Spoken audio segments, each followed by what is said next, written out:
quantum boast of what it has withstood. Binds our hearts from coast to coast, the pride of nationhood. We loyal sons and daughters of to hereby make it known. These fields and hills beyond recall are now our very own. We write our names on history's page with expectations great. Straight guardians of our heritage, firm craftsmen of our faith. Kindly be seated. Prime Minister of Barbados, the Honorable Mia Amor Motley, members of Parliament of Barbados, President of the Senate, Senator Reginald Farley, and members of the Senate of Barbados, His Excellency David Commission, His Excellency Sergio Pastrana, His Excellency Alvaro Cordero, distinguished guests, ladies and gentlemen, a very pleasant good evening. Welcome to Jubilee Gardens.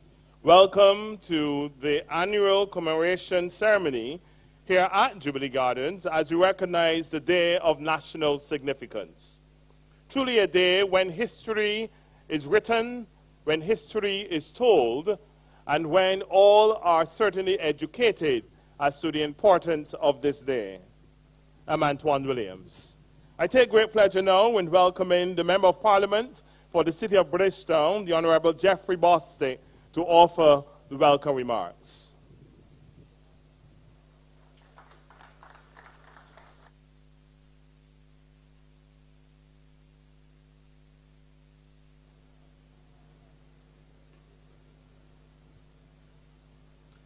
Prime Minister, the Honorable Mayor Motley, the other members of Parliament, President of the Senate, and any other senators who are here, the Honorable Leader of the Opposition, Ambassador Commission and members of the Climate Pain Movement, ambassadors from the People's Republic of Cuba, Ambassador Cordero, distinguished guests, ladies and gentlemen, good evening. I know that we are here in Jubilee Gardens, but I also know that for me, this place is also the Lower Green. The Lower Green, for those of you who are old enough to remember.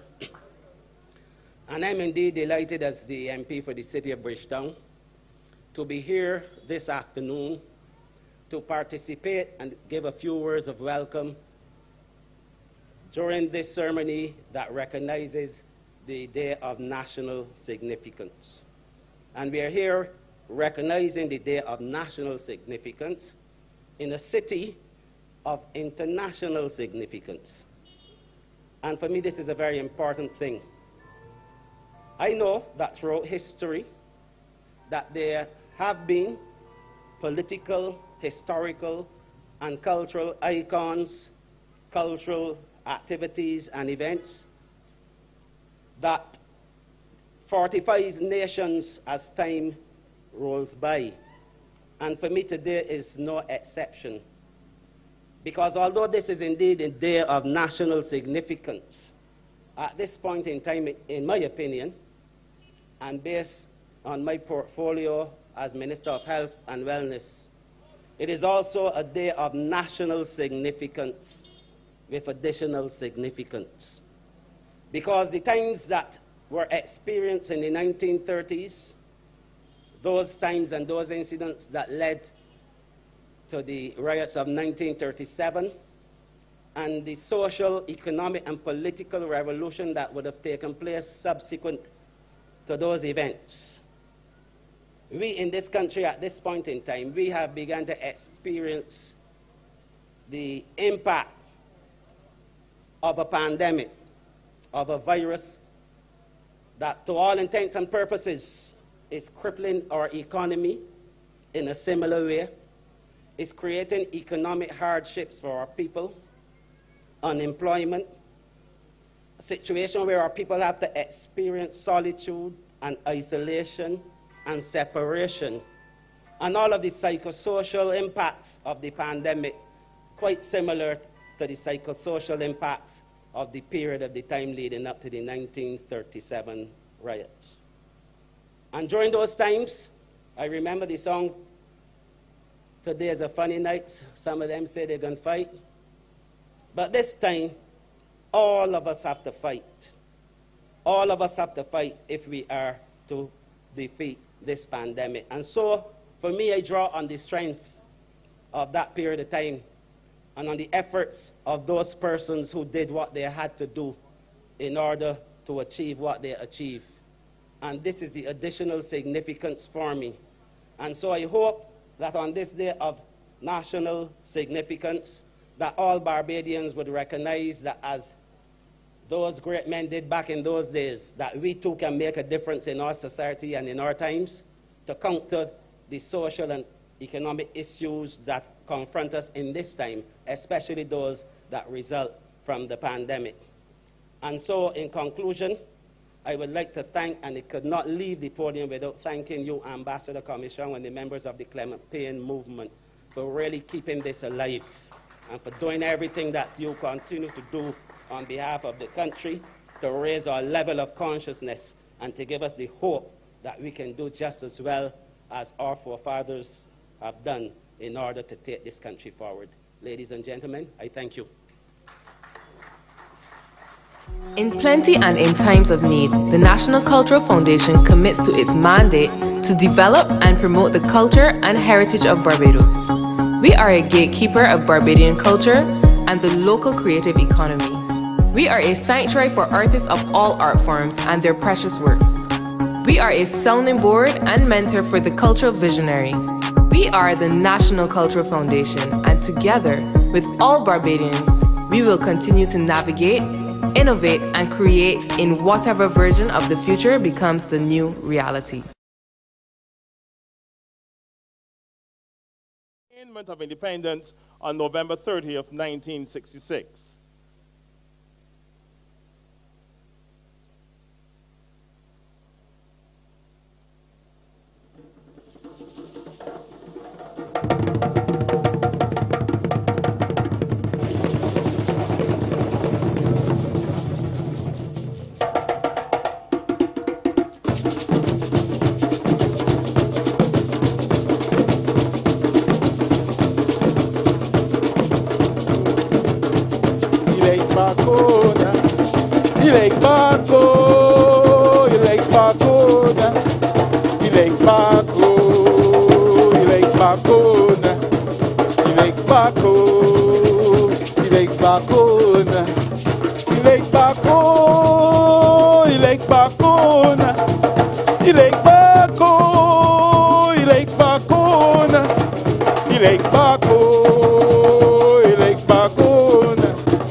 It is nice to be here one more time.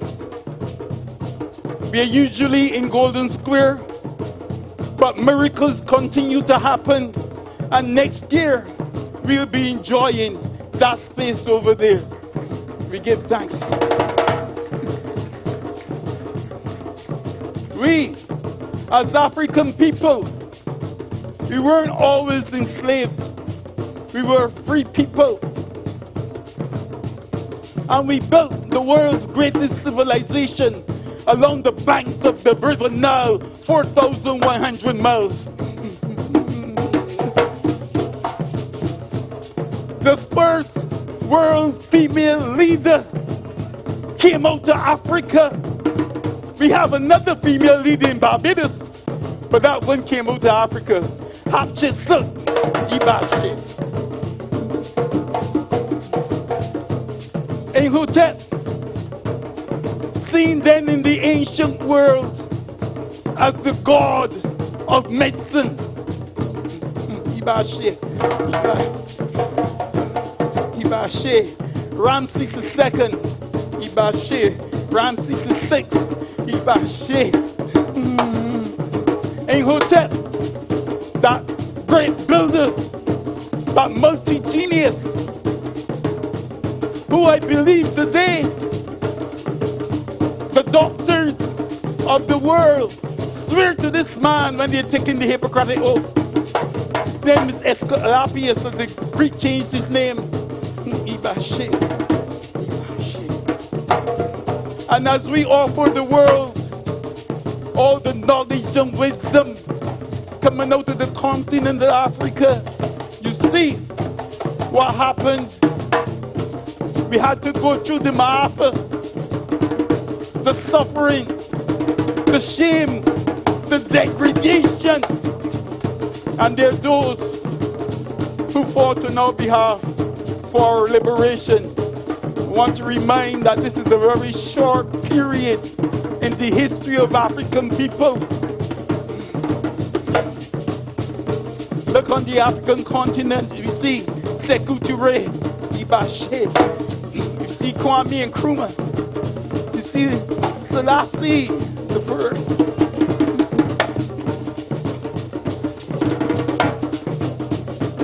Yeah, thank you.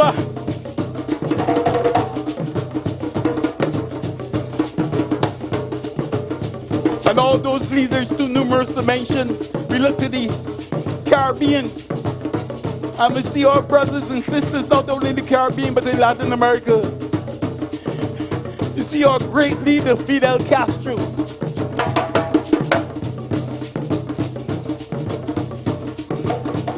You see Hugo Chavez. Even in Barbados you can look to Arrow Barrow. We can look to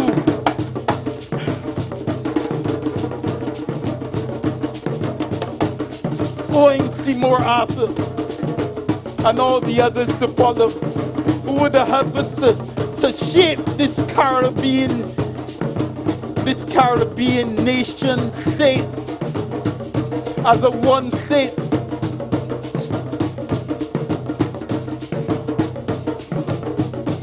Today we come and we commemorate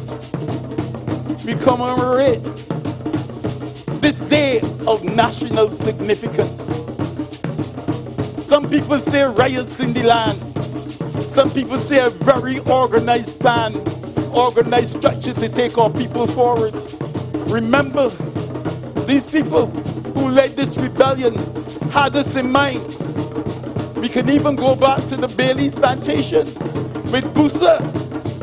Busa never believed really that he would win against the mighty forces that came up against him. But he knew that good would come out of that and that we would be here today honoring in a wonderful way. And we give thanks to all the ancestors who would have paved the way for us, on whose shoulders we proudly stand today.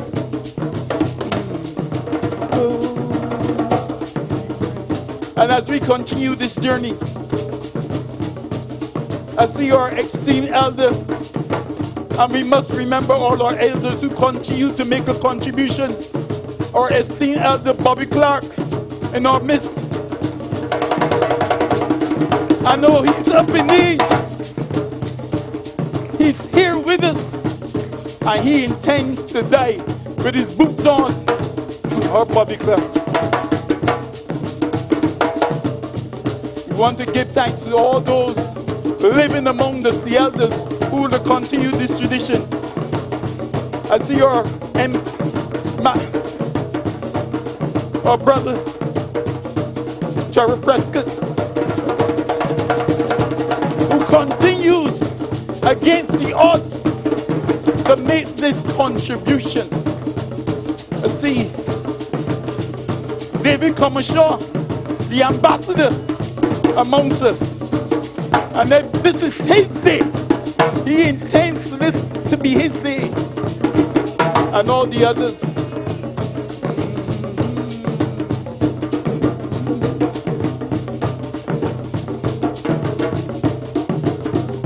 We want to remember all the organizations today that would have made a meaningful impact on this landscape of Barbados.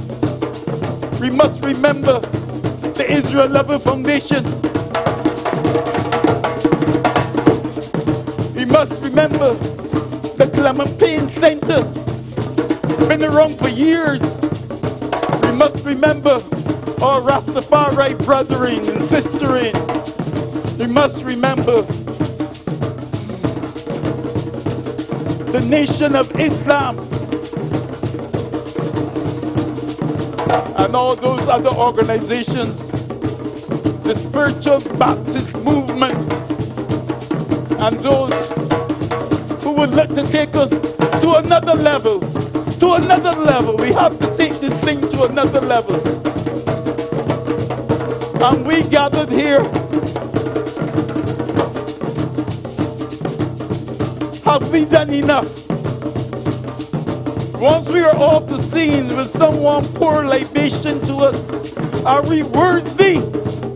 Or is there much more work for us to do?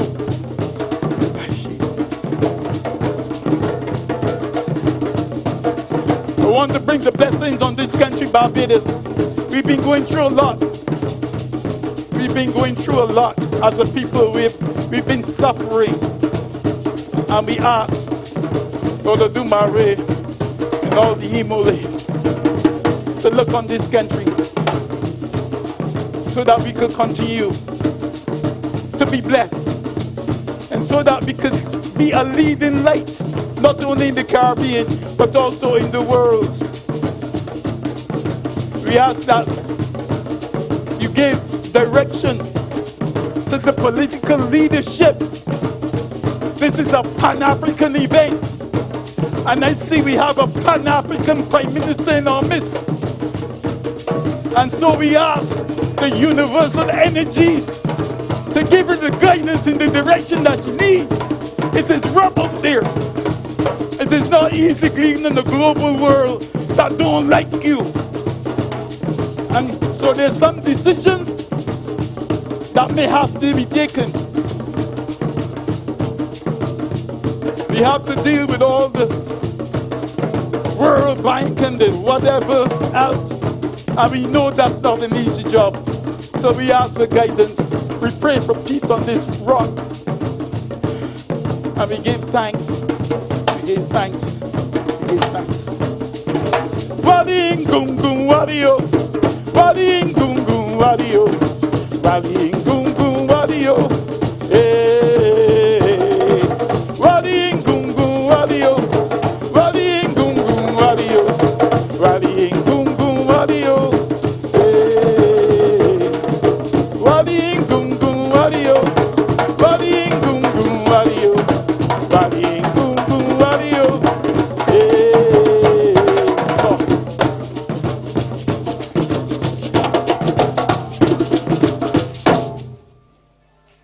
All right.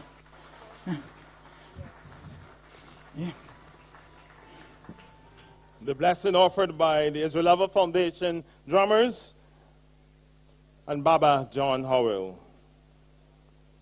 In 1937, Barbados was a country greatly divided by race, with the white elite holding economic and political power. The native black population was employed mainly in the agricultural sector and suffered from poverty.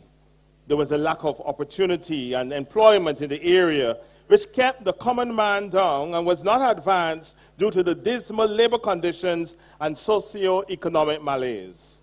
Clement Payne, one of the few men who stood up for the working people of Barbados and advocated for the labor reform and the formation of trade unions, was able to inspire the common man to rise up and fend for themselves.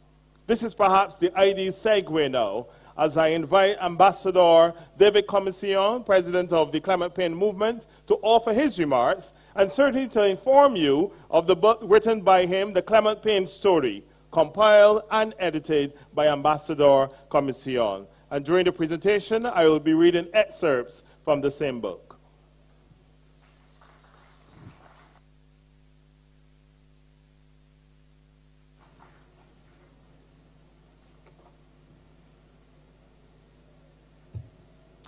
Honorable Prime Minister, Honorable Ministers of Government, Ambassador Pastrana, Honorable General Secretary of the Barbados Workers' Union, can never forget the trade union at an event like this, Honorable Tony Moore, distinguished ladies and gentlemen, brothers and sisters, comrades, all, good evening. Permit me to join with Honorable Jeffrey Bostick in welcoming all of you to the Lower Green. Don't know why they choose to call it Jubilee Gardens. Just like Golden Square, this too is sacred ground. For it is here that the Right Excellent Clement Payne in 1937 held many of his mass meetings. There were 3 locations: Golden Square, Carrington Village, and the Lower Green. Right here, Clement Payne spoke right here, sacred ground. Brothers and sisters, this year's commemoration of our July 26th Day of National Significance is special. It is special because it is taking place within the context of our imminent transformation into a republic with our very own indigenous Barbadian head of state. Clap for that. Now, properly understood, July 26 is the central catalytic and connecting event in the history of Barbados, the event that links our past with our future. It connects backwards to the abolition of slavery,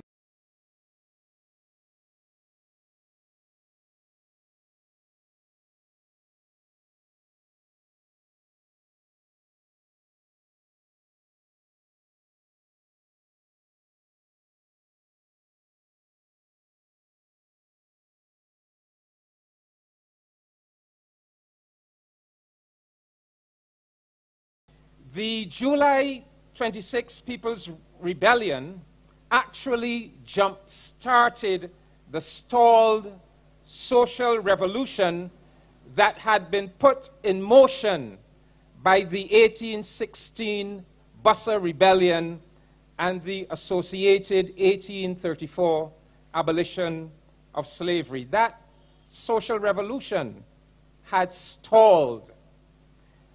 July 26, the events of that day and the succeeding days jump-started that social revolution once again. And at the same time, it was the catalytic event that heralded the future, that put in motion the process that led to political parties, trade unions, universal adult suffrage, the revolution in education, independence, and the soon-to-be Republic of Barbados. There's a link, there's a connection, there's a journey from July 26 to what is going to happen on the 30th of November, 2021. Now, brothers and sisters, there are many reasons why it is right and necessary that our country must relieve itself of a colonialism-based situation in which we have a head of state that is not indigenous to Barbados and elevate one of our own sons and daughters to that exalted post. There are many reasons, but I'll just touch on two of these reasons. Firstly, colonialism is an unnatural state. It is an aberration that is to be avoided at all costs. There is absolutely nothing natural about one nation ruling another, or about one people ruling another people. There is also nothing natural about any nation having a head of state who is a native and a citizen of a different nation, of another nation. Just as the head of state of Germany is a German, the head of state of Japan is a Japanese, the head of state of India is an Indian, the head of state of Britain is a British person, so too the head of state of Barbados should and must be a Bajan. It's really as simple as that. Secondly, the second reason, after serving as a Barbados diplomat for some 3 years now, it has become absolutely clear to me that our country, Barbados, is expected and is being called upon to play an extremely important leadership role in international affairs, particularly in relation to defending and advancing the interests of the nations and people of the developing world, the vast majority of humankind. In fact, both of the Caribbean countries that are represented here this evening, the two Caribbean countries that share the 26th of July as their Revolutionary Day, Barbados and Cuba, both of these countries are expected and are being called upon more and more to play important international leadership roles. Let us recall in passing that it was on the 26th of July 1953 that the late great Fidel Castro started the Cuban Revolution with an armed assault on Batista's military fortress known as the Moncada Barracks. But let me get back to this issue of why Barbados must have its own indigenous head of state. It is utterly incongruous for Barbados to be stepping forward on the world stage as a leader of a community of nations that were all former colonies, while at the same time Barbados holds on to the monarch of its former colonial master as its head of state. It doesn't look right. It doesn't make sense. Thank God this contradictory and inhibitory state of affairs will soon be corrected. Let us ensure, my Barbadian brothers and sisters, let us ensure that whenever the nations and peoples of this world look at Barbados, they see nothing other than a sovereign, resilient, independent, self-respecting, and self-reliant nation. You know, in conclusion, it was the Right Excellent Clement Payne himself who, in a speech delivered at Golden Square on the 21st of July 1937, described Barbadians as sleeping giants. Well, thanks to the efforts of heroes like Israel Lovell, Ulrich Grant, Darnley Alleyne, Fitzgerald Menzies Chase, Mortimer Skeet, Eunice Nicey Belgrave, and Clement Payne himself, we are certainly wide awake and on the move. Let us ensure that we always remember and honor those names. Thank you very much, ladies and gentlemen.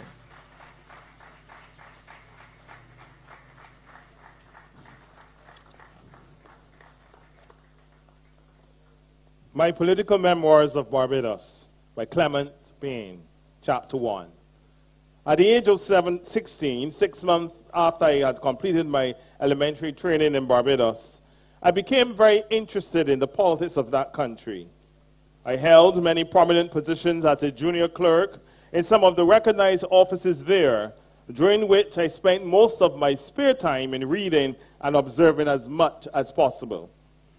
As a means of improving my knowledge of West Indian affairs, I thought I would do some traveling, and I elected to migrate to Trinidad, which I believed to be a larger and therefore more appropriate field for my ambition. On my arrival to that country, I found myself a stranger amongst strange people and in equally strange places. My stay was very short. I could not have really understood the people nor appreciate their doings. Ladies and gentlemen, we now offer you a presentation by Alistair Alexander featuring the richest out teen talent contestants.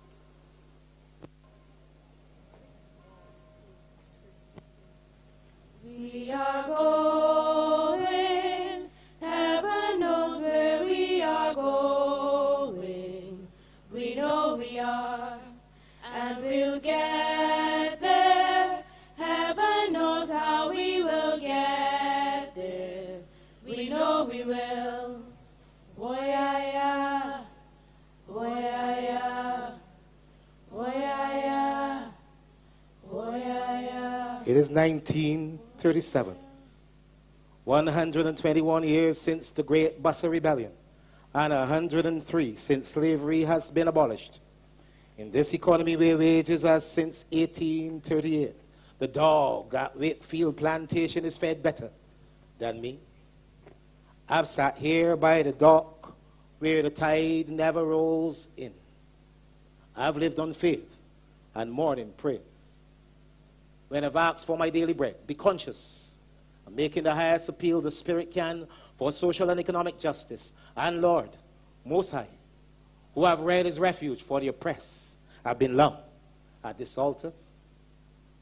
But he always finally come for my hallelujah. All you who have taken the knee, take them up, touch hope.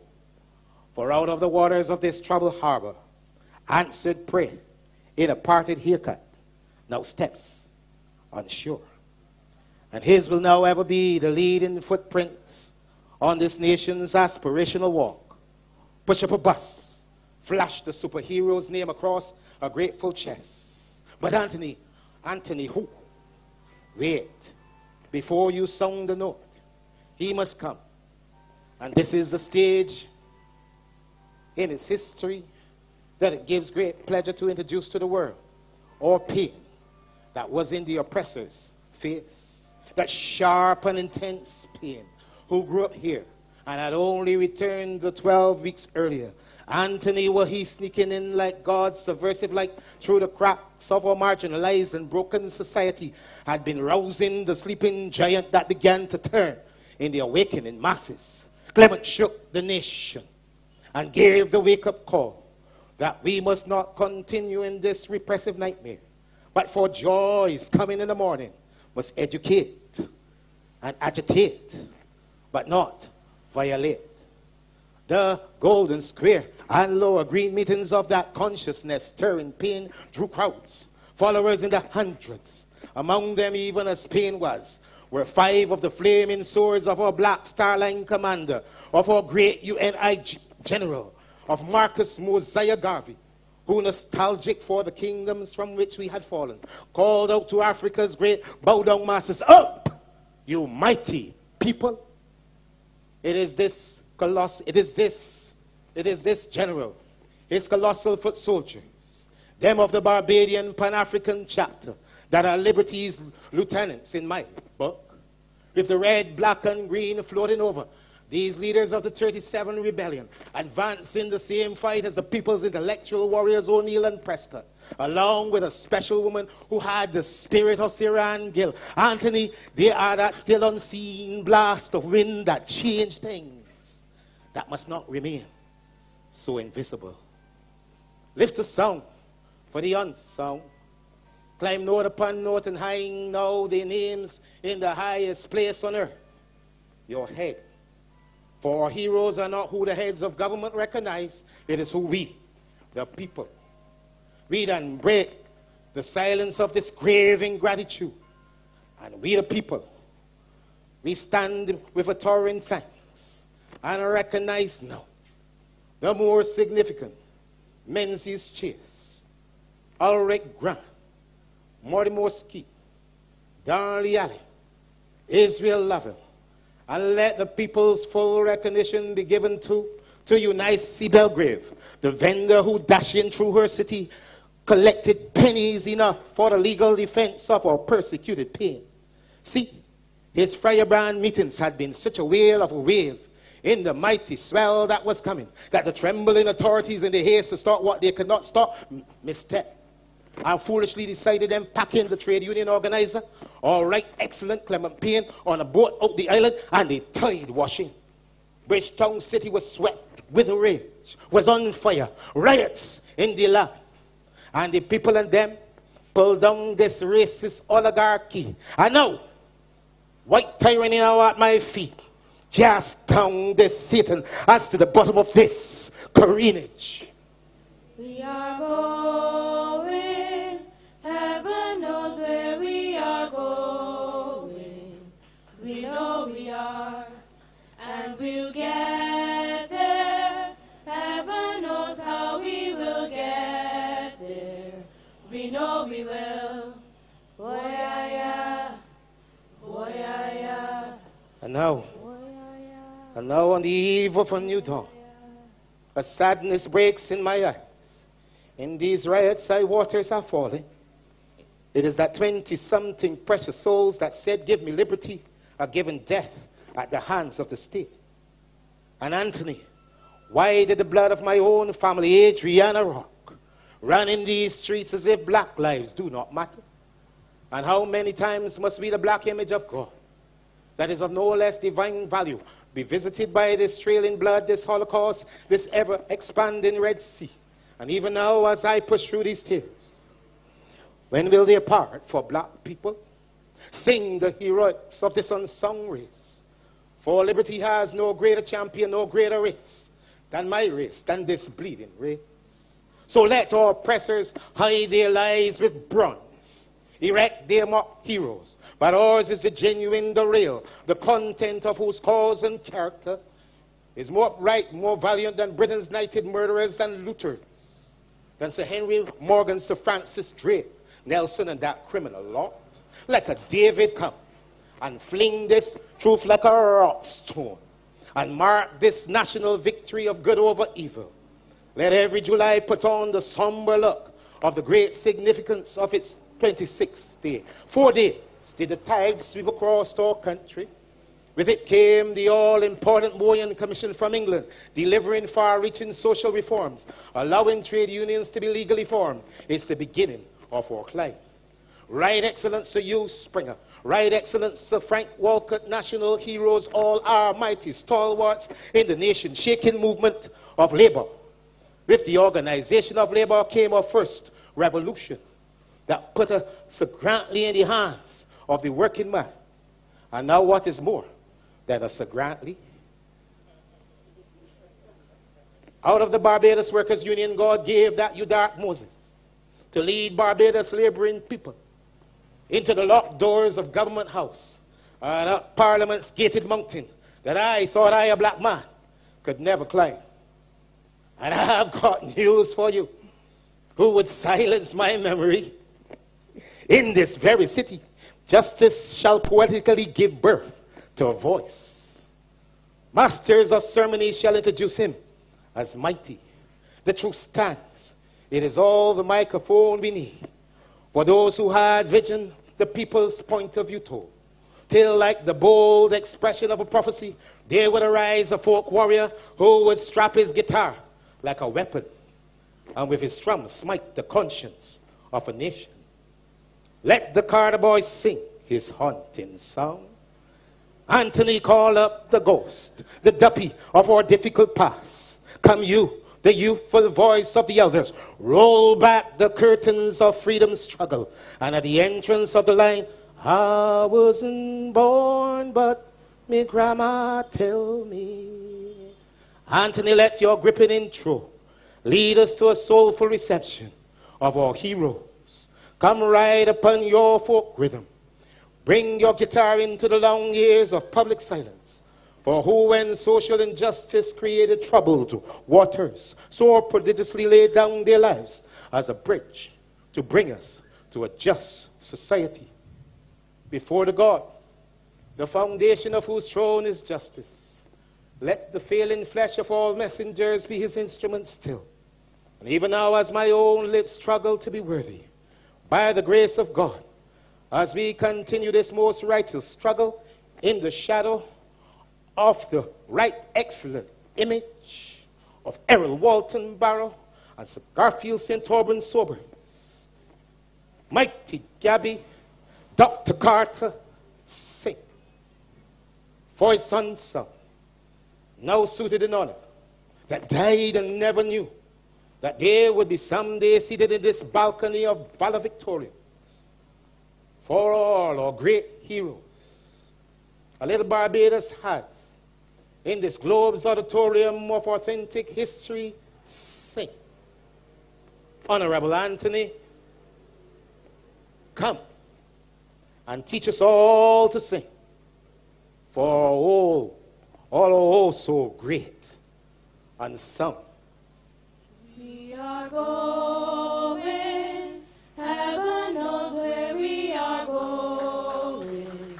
We know we are, and we'll get there. Heaven knows how we will get there. We know we will. Boy, yeah, boy, yeah, boy, yeah, boy, yeah. Sing for the Unsung, performance by Alistair Alexandra featuring the Richard Stout Teen Talent contestants.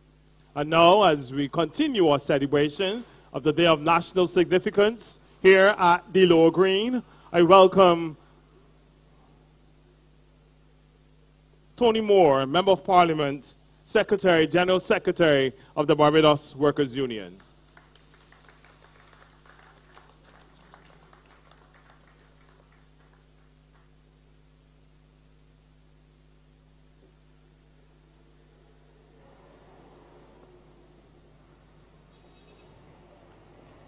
What a captivating performance, that last one. We are going. Heaven knows when, but we will get there. I know we will. I'm almost tempted this evening, Honorable Prime Minister, members of Parliament, Honorable Ambassadors, Commission, and my friend, Ambassador Pastrana, and other distinguished guests. I'm almost tempted to allow us to take for granted a lot of what we've heard so far, and a lot of what I think we know.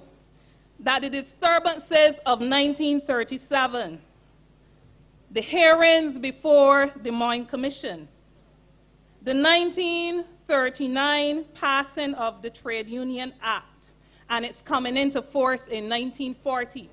The establishment of a labor department, the registration of the Barbados Workers' Union in 1941. I'm tempted not to mention these things because I believe we all know. But it is well known that the upheavals of the 1930s and the riots that we commemorate today spurred much of the social, economic, and political changes that occurred in Barbados post-1937. The disparity, as we hear it, between the haves and the have-nots as it related to spending power was particularly glaring, and this clearly inequitable position led to poverty at the level of the wage bar. I'm tempted not to mention that food was a concern.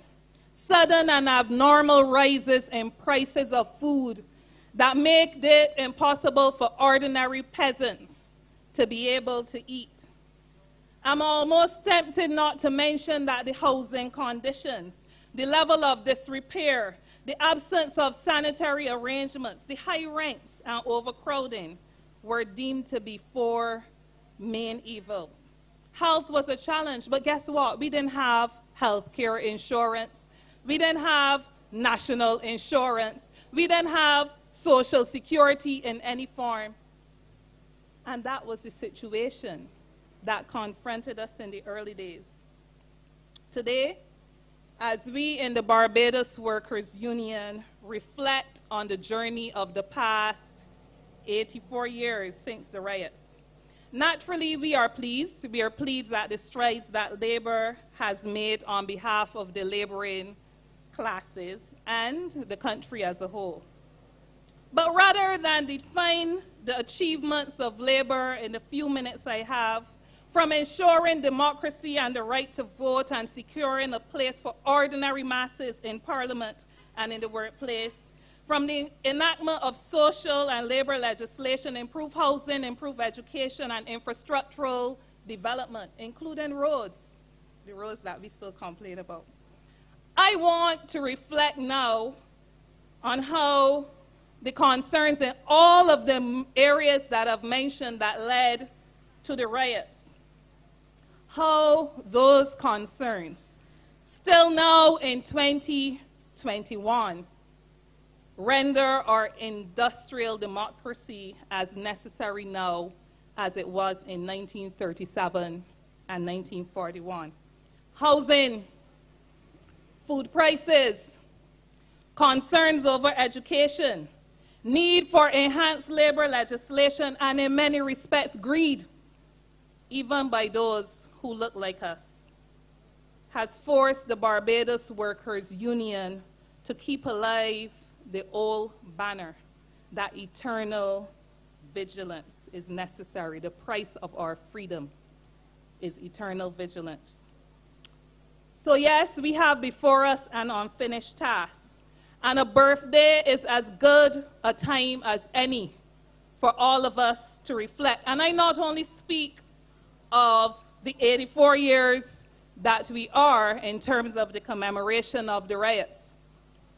I choose to have us recognize that the Barbados Workers Union, a direct offshoot of the riots, is in its 80th year and will be celebrating 80 on the 4th of October this year.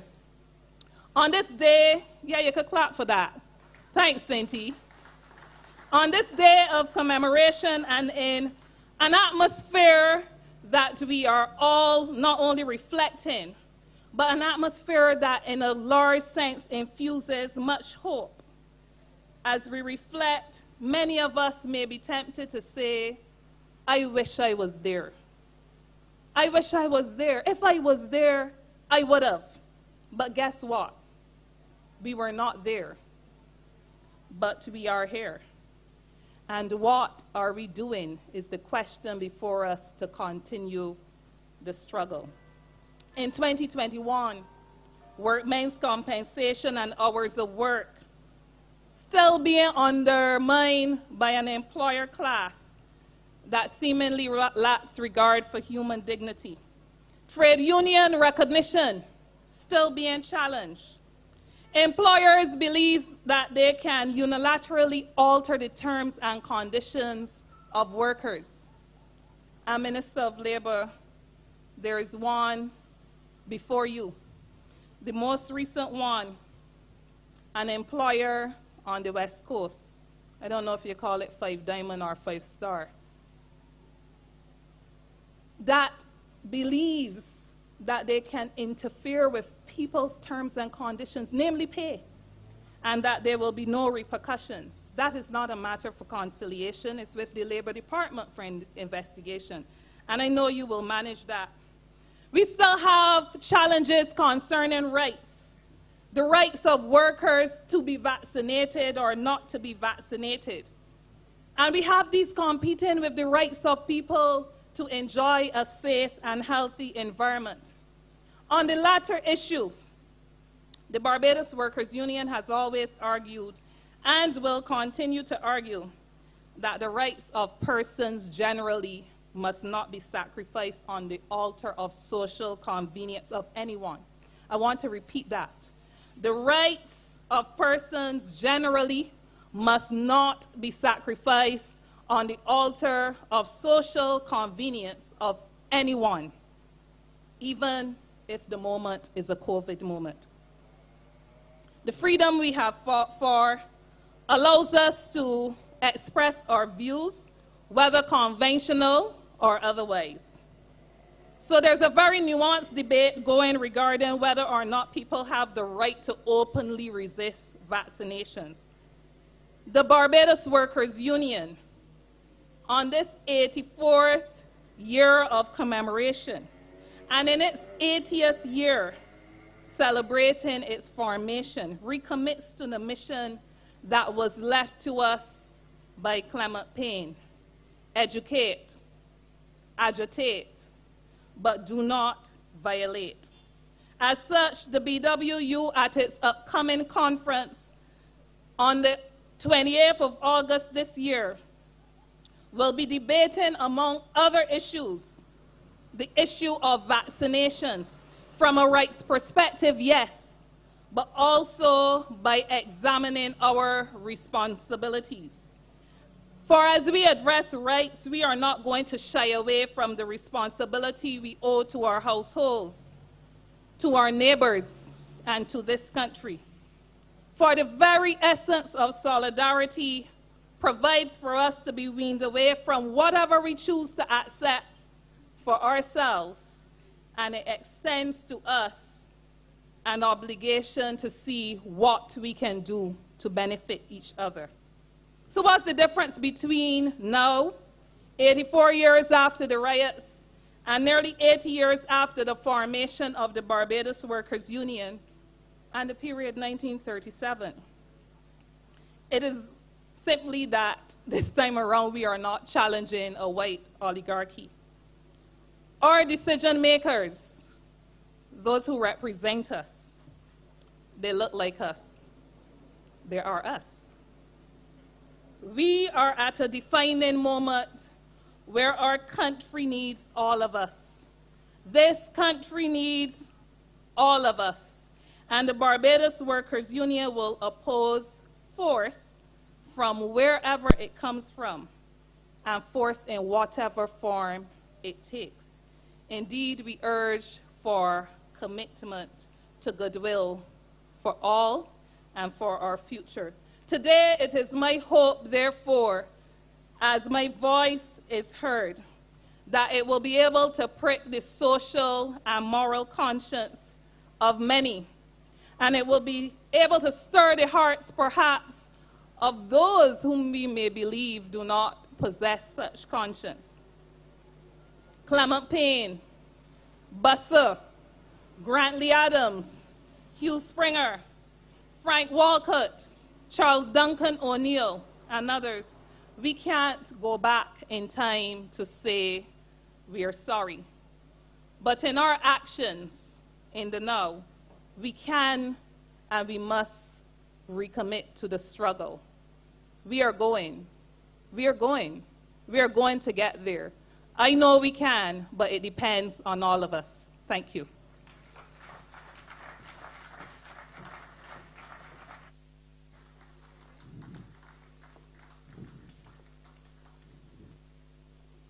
The morning opened nicely with a splendid sunshine on the very spot which had been selected by the gathering. The people assembled at the appointed time, and I addressed them on matters relating to the march.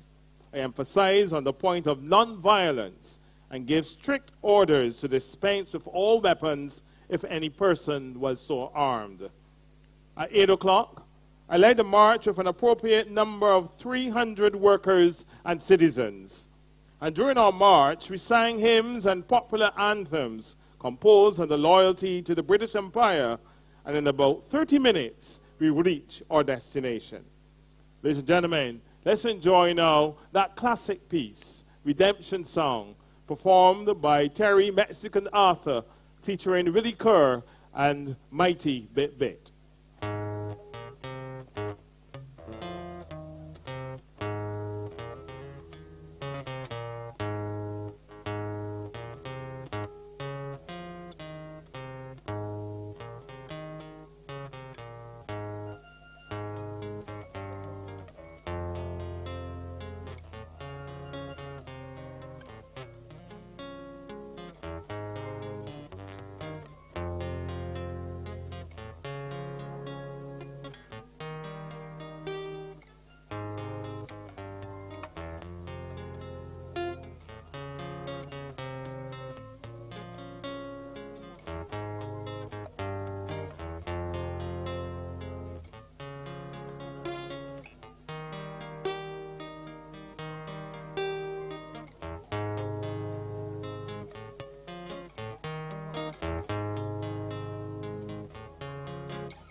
Yes, they robbed I, sold I to the merchant ships.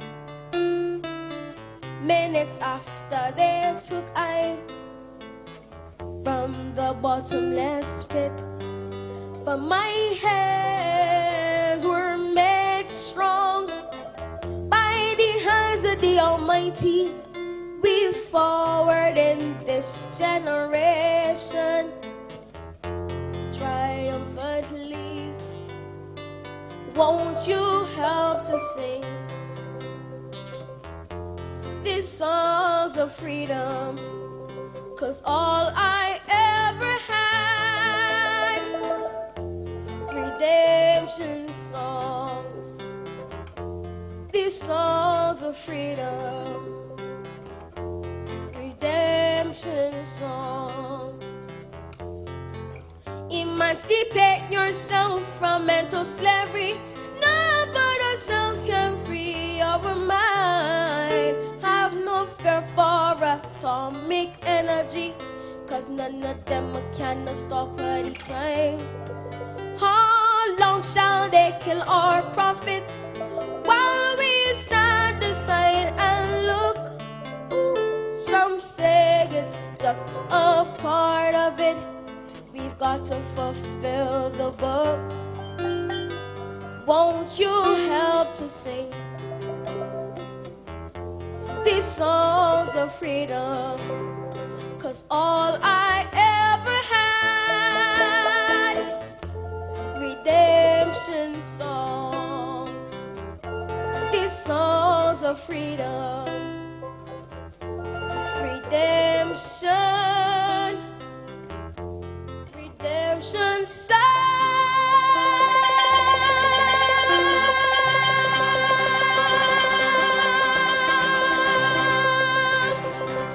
Thank you. Ladies and gentlemen, Terry Mexico, Willie Kerr, and the mighty Bit Bit. And for you who have just joined us, throughout our performances, I'll be reading some excerpts from the book, The Clement Payne Story, compiled and edited by David Commission. Chapter 5. I was met by the Deputy Inspector General of Police, who politely inquired where I was going. I told him that I was desirous of seeking an interview with His Excellency, and trying to get an explanation from him, he arrested me and put me into the hands of a constable, and I was taken to the guardhouse at the Governor's Gate. About 5 minutes after, 13 others were also arrested. We now invite you to hear remarks from the Honorable Trevor Prescott, Member of Parliament and President of the Israel Lovell Foundation.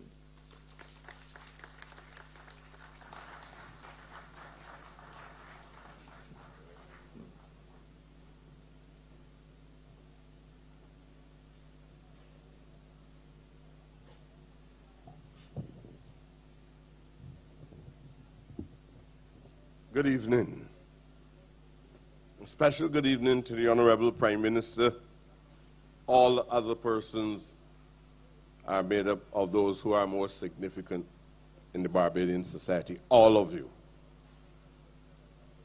I don't want to push any great man thesis this evening, but I want to speak about our struggle of resistance as a people.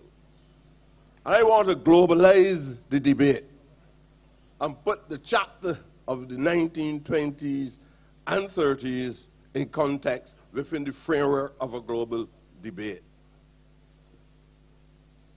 We have had a struggle and still continue to struggle today because people felt that we were not human beings. People cloud our history and the weakness of being able to appreciate the contribution of the greatness of our African people. And when I say African people, I speak in general about all black people across the world, is because of the propaganda and the distortions, the misrepresentations of truth. One of the first things we have to correct is this thing that we call history across Barbados. Barbadian public, because of the colonial system, relegate the importance of Clement Payne in our history and the importance of Israel Lovell as well. Because all of these men are men from obscurity. And the history of Barbados, under the writings and the thoughts of the colonialists, sold these men as criminals in this society.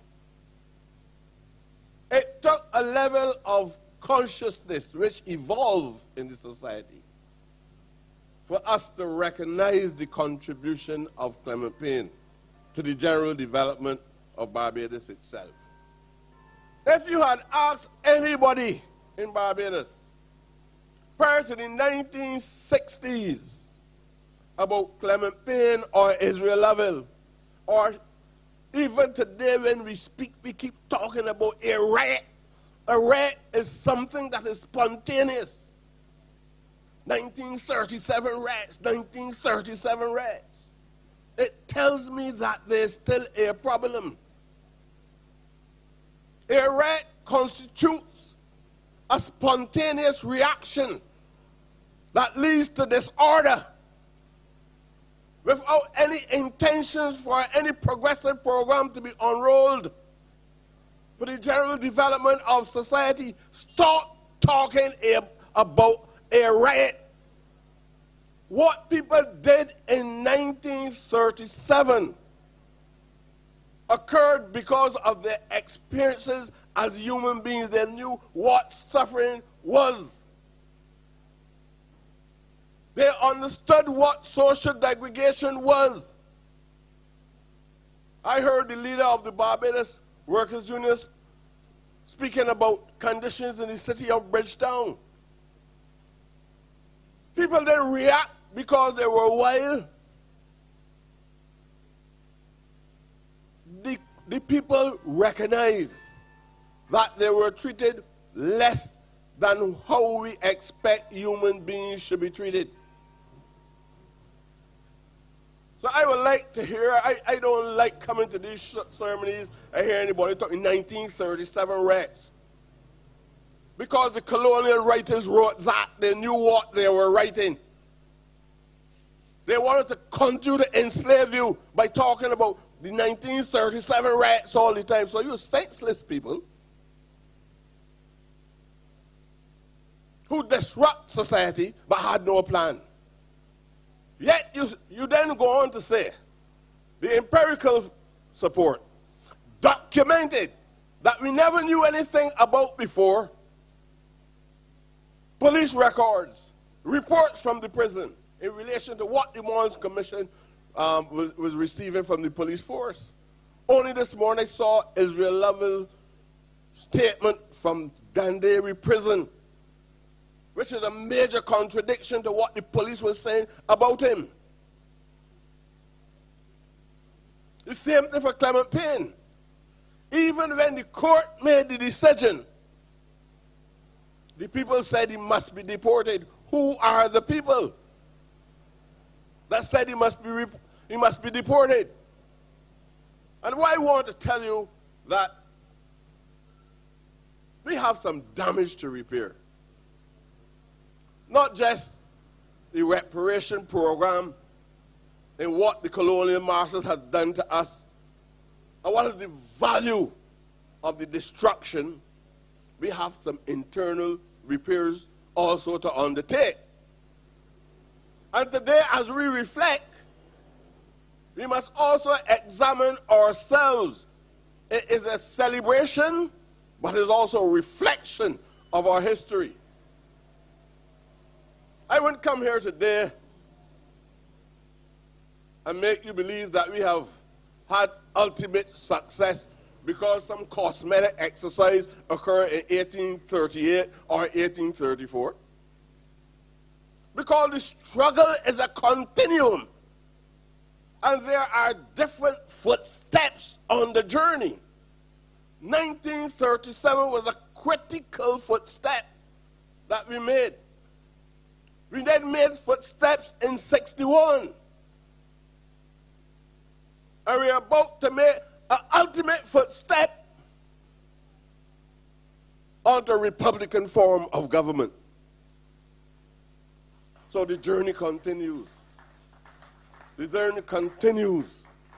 But we must not at any time try to overshadow the importance of the contribution that many other persons made through history. When we come here, we reflect on Bussa, 1816. And none of the black people anywhere in the Western world would have been able to achieve these things had not for the 1791 revolt in Haiti. You must be eternally grateful to the Haitian people. And that psychological damage that was done in history again, of people constantly trying to make you believe that Haitian people engage in voodoo, Haitian people are backward people. The Haitian people were very clear on their program in 1791. But you know, they still want to give credit to the French by saying that the independence came in 1823. And then the French charged the same Haitian people for the destruction of themselves. In other words, they value the slaves that were destroyed as their property, and then force the people to pay them through the agencies of the United States of America reparation. And a distortion of what reparation is supposed to be. There's a necessity, when we understand clearly, there's a necessity for us to teach real history, factual history, truth, in our schools from the primary level right up to the tertiary level, not stupidness about any Francis Drake and Sir Walter Raleigh and Columbus discovered the New World.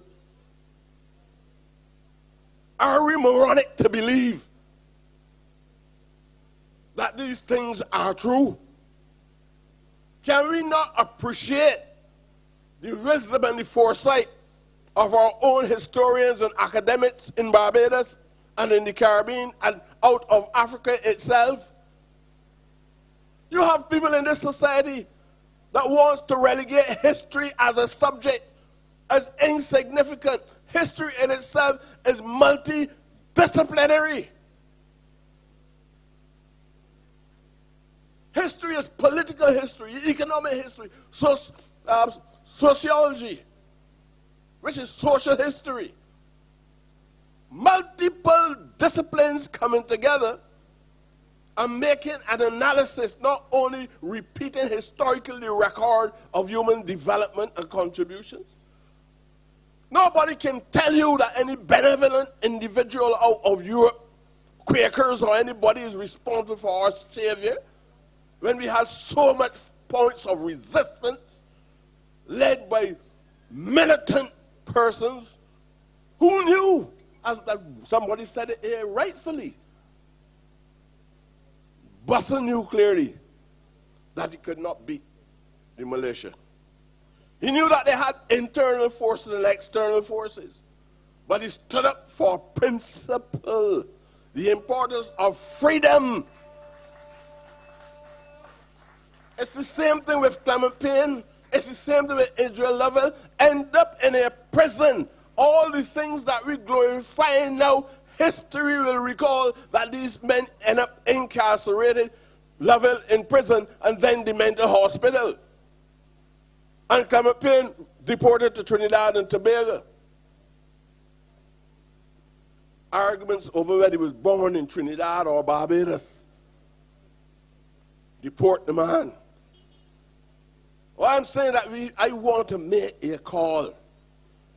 Don't allow anybody to ever tell us that history is not important. It is what you are teaching that is unimportant.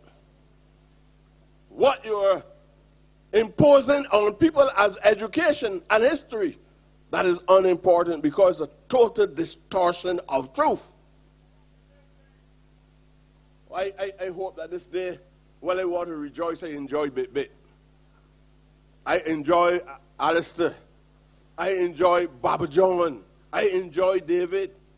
But I still want y'all, I enjoy Tony. But I also want y'all to continue to reflect. And when you leave here, if I have not ever said anything sensible to you before in your life, I hope that I'm saying something sensible to you today. This may more the government set about on a journey. I've been sometimes I end up in conflict with my colleagues because I'm very serious about the trajectory. So I am not going to support certain people getting certain things, certain government buildings, like taxpayers' buildings, to put certain organizations in. I am not supporting that, but the majority rules in the circumstances. But I will never support it. But the party, in my view, when it can see the significance of occasions like this and allow persons to attend like you and me, and to have the president of the Vendors Association speaking, and to have Baba John from the Orisha Faith speaking, you cannot see what is in the mirror. Do you understand when the Prime Minister said to us We must know who we are. We must know who we are. And a party must be clear. I know it's not a political meeting, but a party must be clear because it's governing the country of what underpins the philosophy that takes it to a number of objectives that we set about to achieve. And that is why the consciousness now allows us to be free of that statue. When I walk up Bridgetown with my little granddaughter or any of my family, I don't have to look in the face of Nelson anymore. That is progress. And if you think that there's nothing wrong with the Governor General being a surrogate of the Queen, hold on.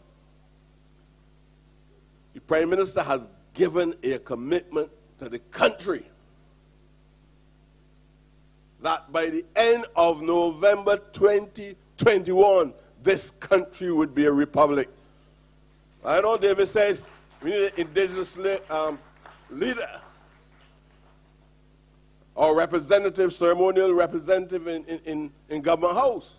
But even that, sometimes people don't quite understand.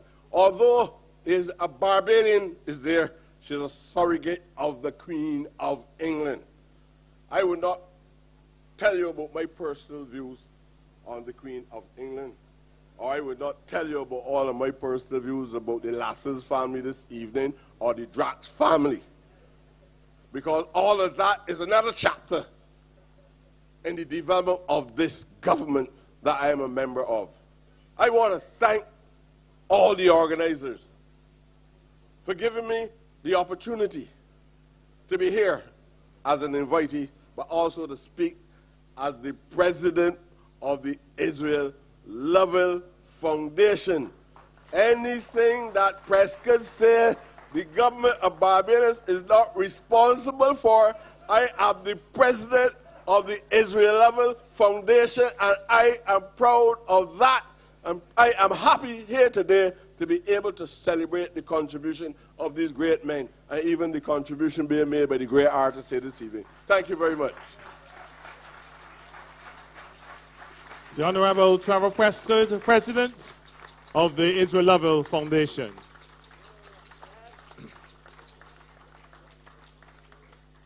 Truly the words of Trevor. Thank you so much. The Clement Payne story. Immediately after the charge against me was withdrawn, to my greatest surprise, I was served with an order of expulsion from the island, which was signed by His Excellency the Governor. I was reluctant in taking the order, on the grounds of having an appeal case pending, but on the advice of my lawyer, who was retained by the people to defend me, I took it. I had confidence in him because he is the people's lawyer and the most outstanding barrister politician in the island of Barbados. He is Mr. G.H. Adams. Ladies and gentlemen, the performance now by the Pinans Creative Workshop as they pay tribute to one of Barbados's trademarks, cultural trademarks, the landship.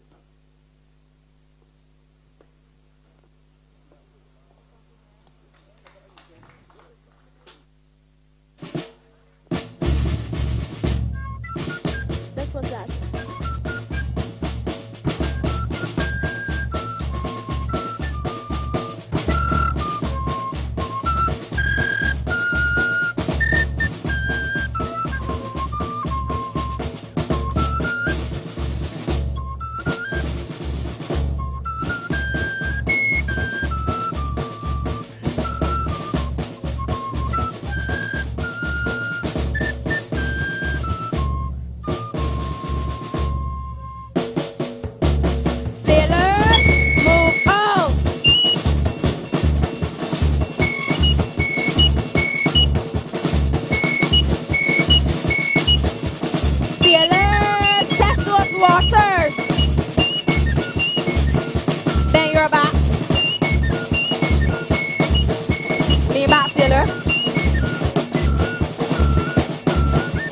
Sailors, we're out to sea.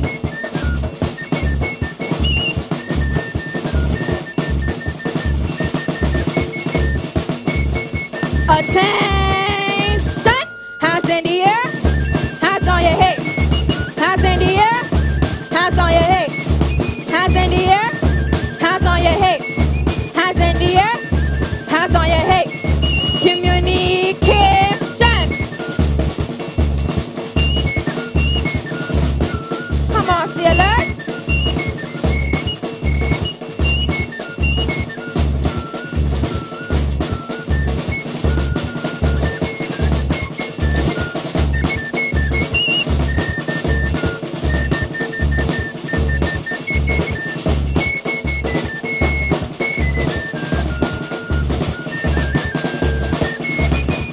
Pull those anchors.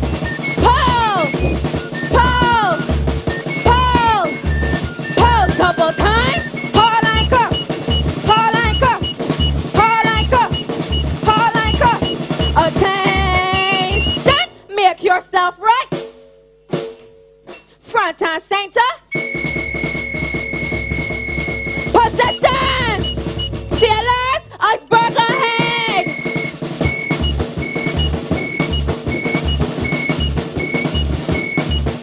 Sailors, tear arm.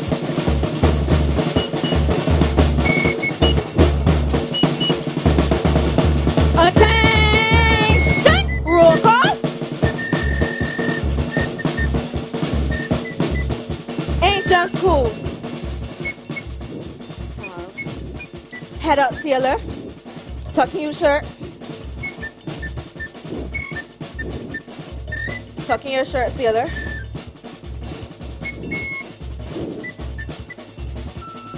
Pull in your belly.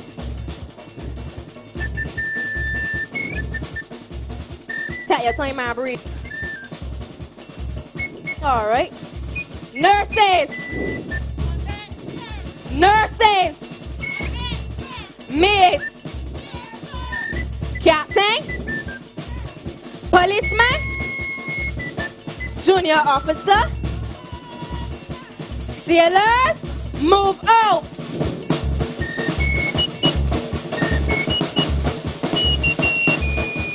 Sailors, forward.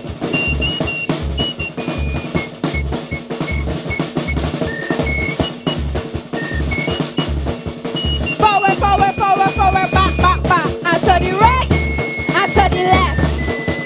Forward, forward, forward, forward, back, back, back. And to the right, and to the left. Attention, sailors, wind go low, down. And up, and down, and up. Sailors, take it around. Put your back in it. Circle it, let your lap stay. Attention, double march.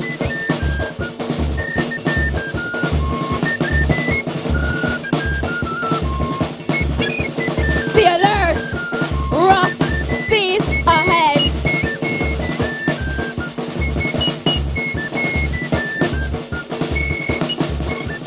Sailors, these seas are getting rougher.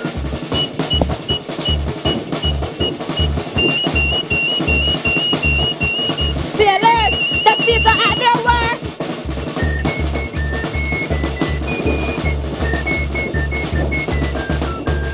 Sailors, head for home.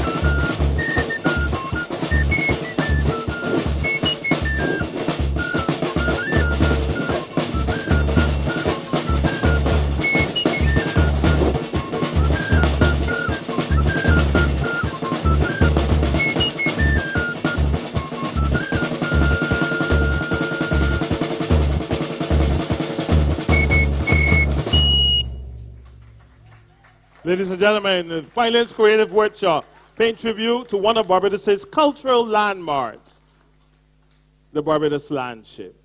It is now my pleasure to invite Ambassador Sergio Pastrana of the Republic of Cuba to offer his remarks.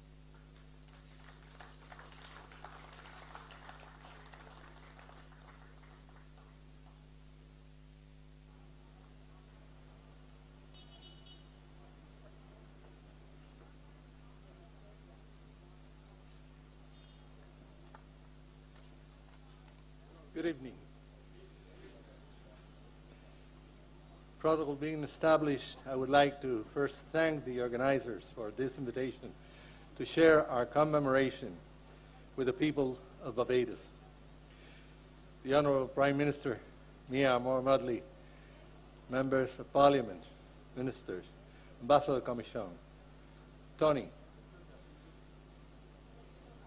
The date of the 26th of July, as it has been said here today, is a milestone for both Barbados and Cuba, and for both national identities.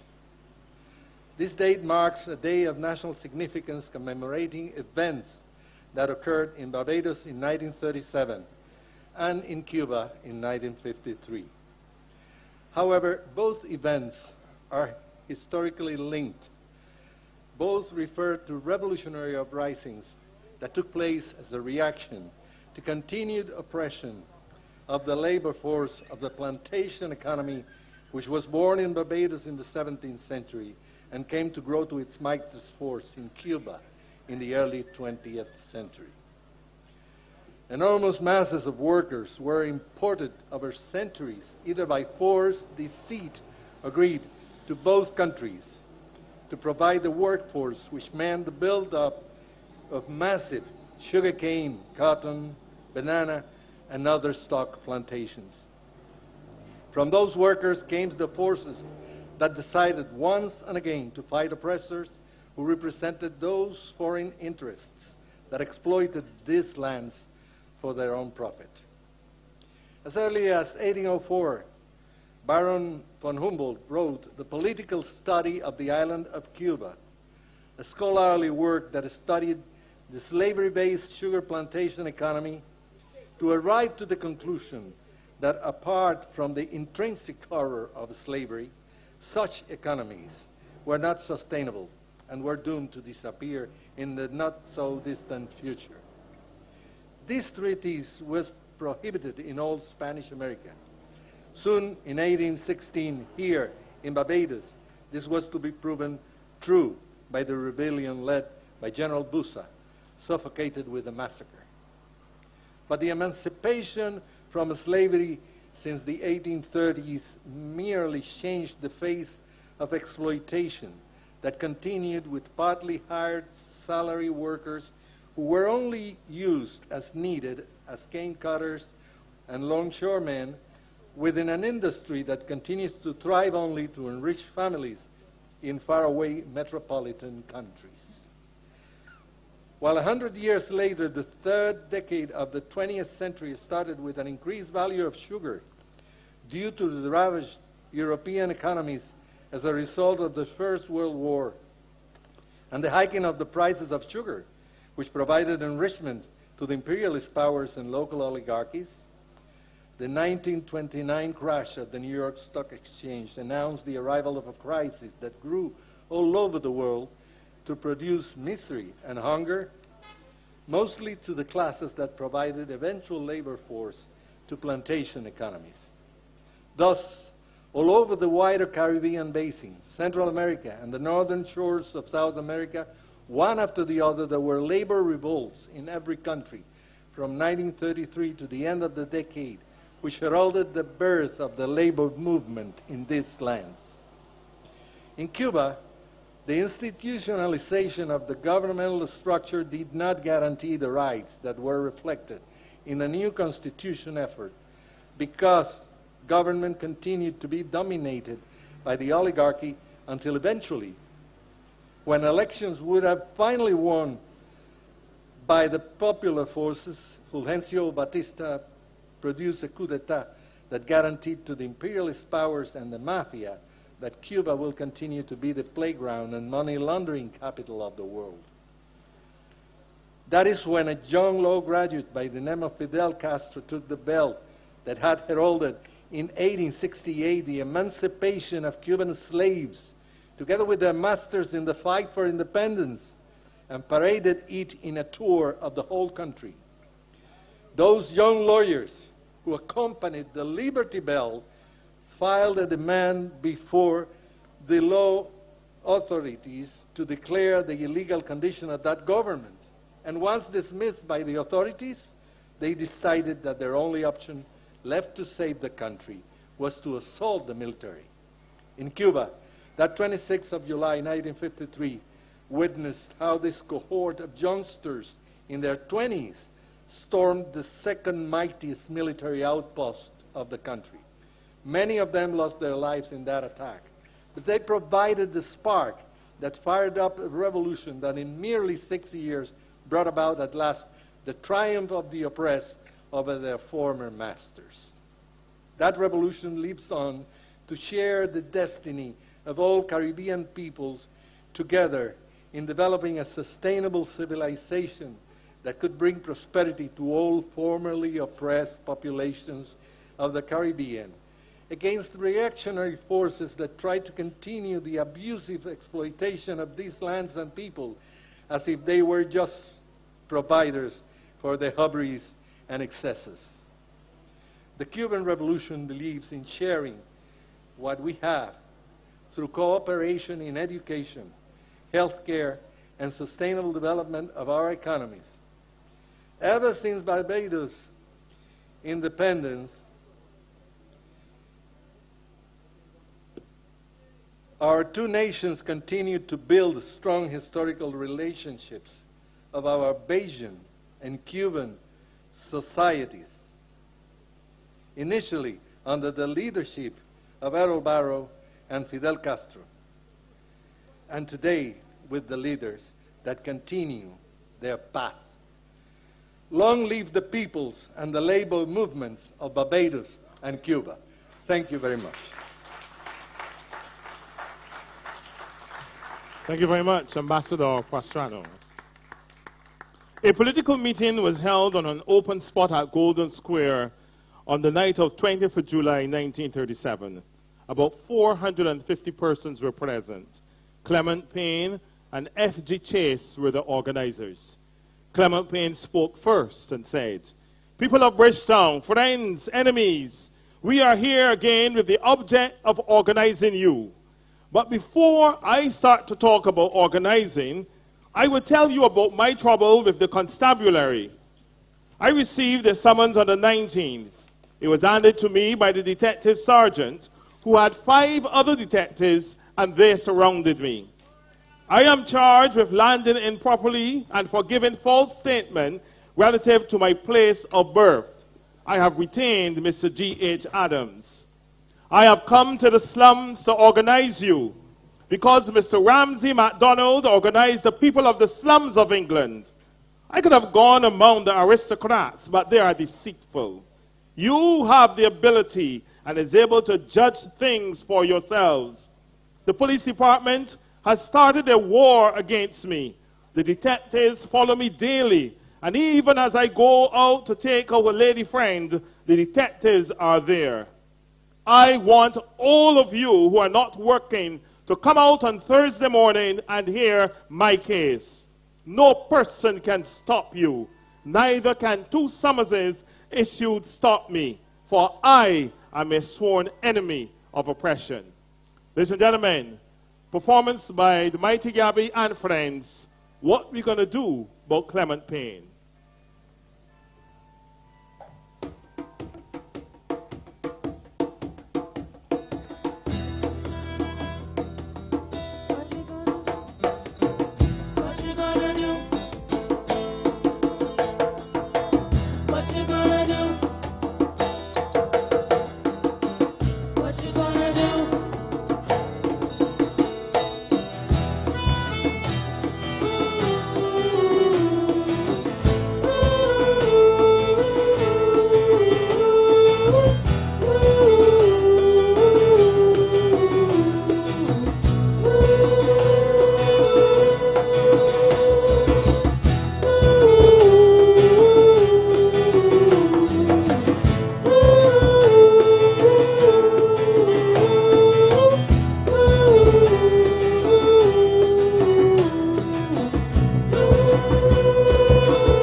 What you gonna do about Clement Payne? What you gonna do about Clement Payne? He fought for this country again What you gonna do about Clementine? What you gonna do about Clementine? What you gonna do about Clementine? He fought for this country again and again. What you gonna do about Clementine? He is a Barbados national hero. But our history books don't say so. Oh no! He fought for the rights of the poor and oppressed. He shocked and he rocked the ruling class. Yes! Oh yes! Oh yes! Oh yes! And he tell the people, Agitate! Agitate! but don't violate. Agitate! Agitate! But don't violate. Agitate! Agitate! But don't violate. Agitate! Agitate! But don't violate. What you gonna do about Clementine? What you gonna do about Clementine? He fought for this country again and again. What you gonna do about Clementine?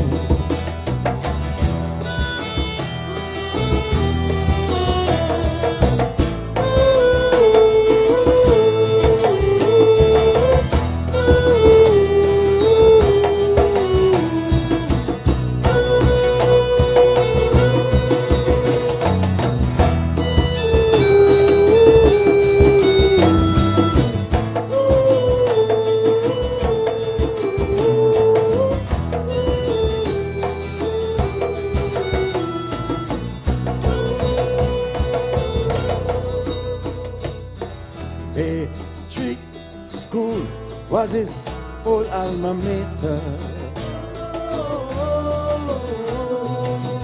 Before then people call him a traitor.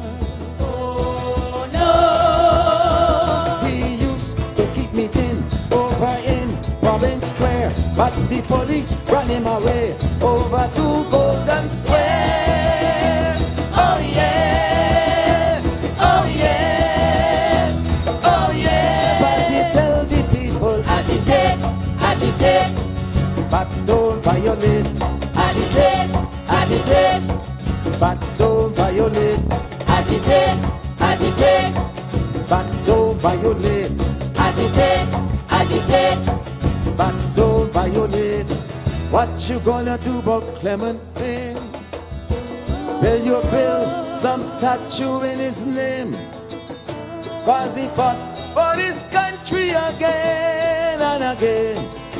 What you gonna do about Clementine? What you gonna do about Clementine? Will you build some statue in his name? Because he fight for his country again and again. What you gonna do about Clementine? Oh, oh, oh, oh, oh. What you gonna do about Clementine? I asking you, what you gonna do about Clementine? What you gonna do about Clementine? You fight for this country again and again. What you gonna do?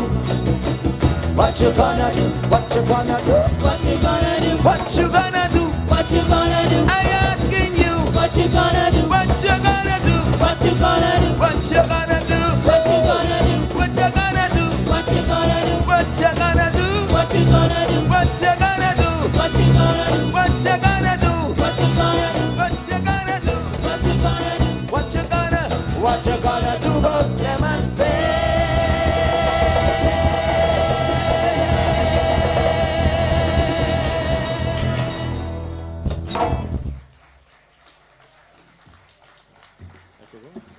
Thank you. What You Gonna Do About Clement Payne, performance by the Mighty Gabby and friends. It is now my pleasure to invite the Honorable Mia Moore Motley, Prime Minister of Barbados, to offer the feature address.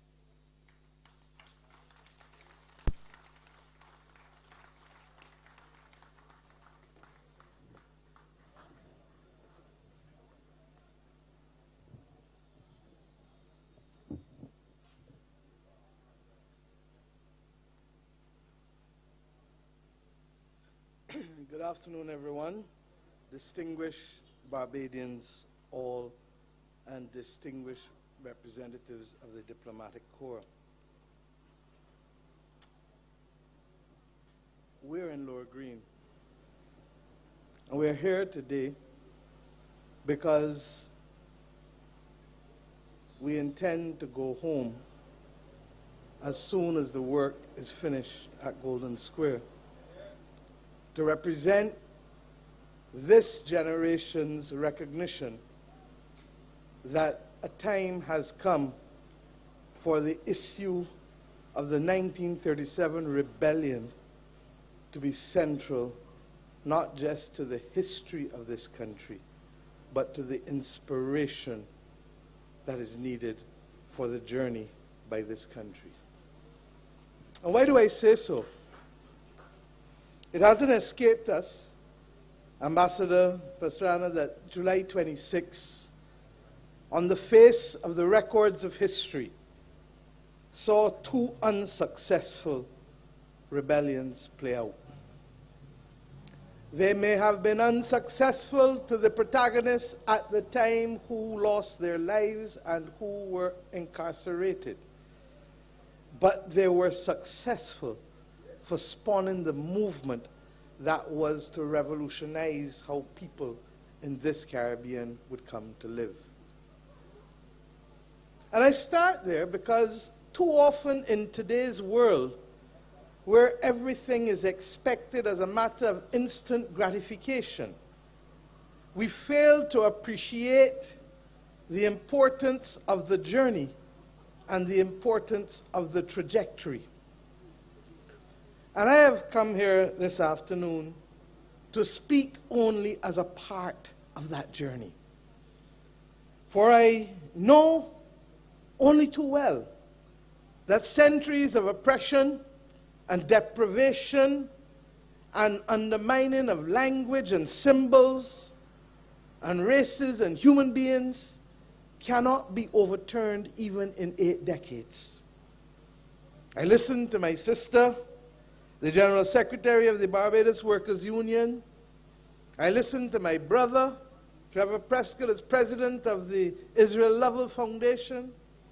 I listened to Ambassador Comijong and Ambassador Pastrana. I listened to Alistair, where are you, my brother? In what perhaps is one of the most powerful forms of spoken word that I have heard in this country on a stage. I listened to the spirits being called upon and prayed upon by Baba John. I listened to the wonderful examples of choral singing and music that we heard. But in all that I heard and felt this afternoon, I could only ask the question again that Gabby posed: what we're going to do. Not asking it in a vacuum, but I'm asking it as we make our way along this journey, and as we have come to this spot in the Lower Green today as one of the locations that was held as hallowed ground, yes, for Clement Payne, but truthfully for every political movement since Clement Payne. I ask these questions because we are equal only to the time in which we live. And if we fail to recognize that even as we celebrate and honor history, then we fail to continue the journey that is necessary to reach the destination. Our country has gone through much in the 84 years since July 26th and 27th of 1937. It is regrettable that this is but one of the few occasions in the 84 years that those responsible for the affairs of this nation could find it possible to celebrate and to honor an event that led only then to the incarceration and indeed assassination of many of our citizens. It is regrettable still to me as Prime Minister of Barbados today that the journey of popularizing and educating the people of this nation as to what happened, why it happened, where it happened, how it happened, remains only the province of knowledge for a few and not for the majority of the nation. They may know the folk songs of Gabby, but do they know the story truly of Israel Lovell and Menzies Chase and Clement Payne? They may know that the British oppressed and prosecuted and imprisoned many, and that it took a modern government in the post-independence era almost 60 years and counting after to take those convictions and to wipe them from the annals of history, removing from our nation the blemish that they should be seen as criminals for simply asking for a better life for our people. But if we stop there, then the journey has a destination and ceases to be a journey. And whether it was on the other side of this long street last year when we came together to move Nelson from our pride of place in National Hero Square, or whether it is from here, or whether it was in Britain's Hill a couple years ago, I have not tired of speaking of the cycle of enfranchisement and the circle of enfranchisement that this country has been embarked upon for these past 8 or so decades. It is a journey, and what are we going to do about it? My government declared to the world last year, on the 15th of September, in what anachronistically, hopefully, will be the last throne speech ever presented to a parliament of this nation, that we were ready to close the circle of independence, even as we fight on the journey to close the circle of enfranchisement.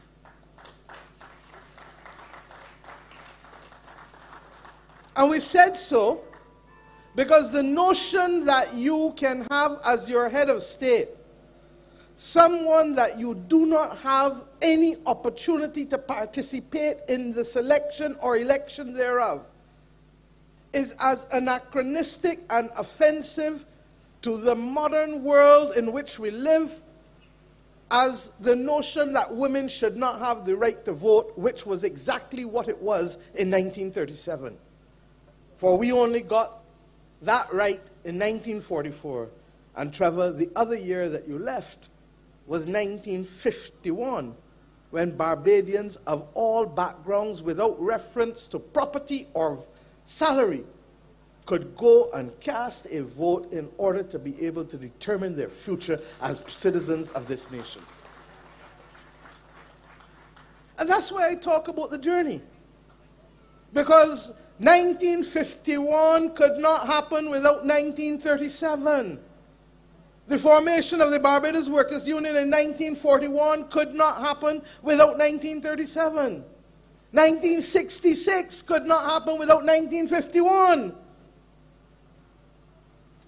And all that we stand and do today in the name of educating our people on the basis that we do not believe that knowledge belongs to those who only have money, or keeping our people healthy because we don't believe that wellness and healthcare belong only to those who can afford to go and pay, or keeping our nation clean so that we don't have the public health issues that would cause those who are most vulnerable on the front line to suffer. These are the things that we continue to do. But like with everything else, we live in a funny world. And if Clement Payne was alive today, he would simply be telling us it's not only a funny night, it is a funny world. A world that has failed to live as if it had learnt from the journeys of the past. A world that has forgotten what it is like to champion the needs of the most vulnerable and the least powerful. A world that has forgotten that the moral imperative of leadership does not admit of us being blind to sufferation or being deaf to the clarion calls of people who simply want to sleep better when the night comes and to have an easier burden to lift when the day comes.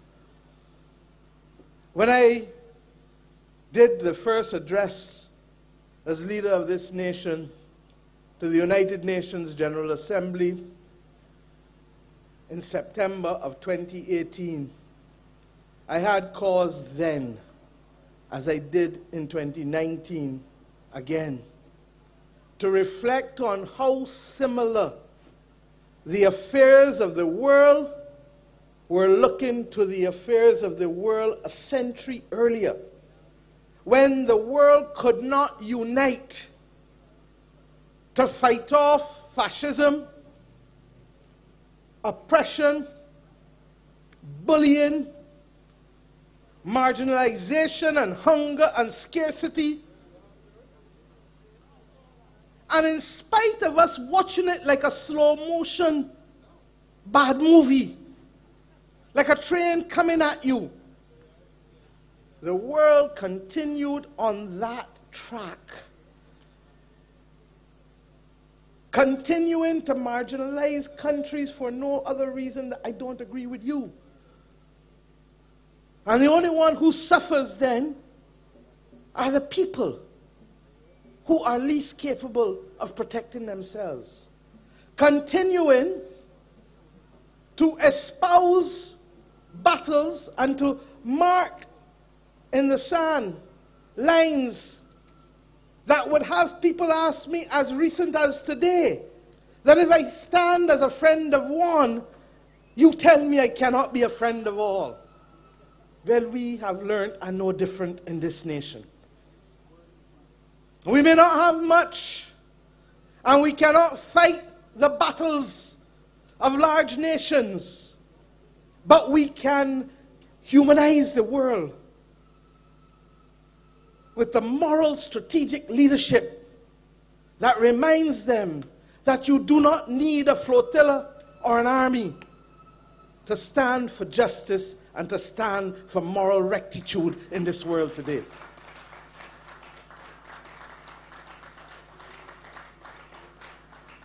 And why is this a hard moment for me personally?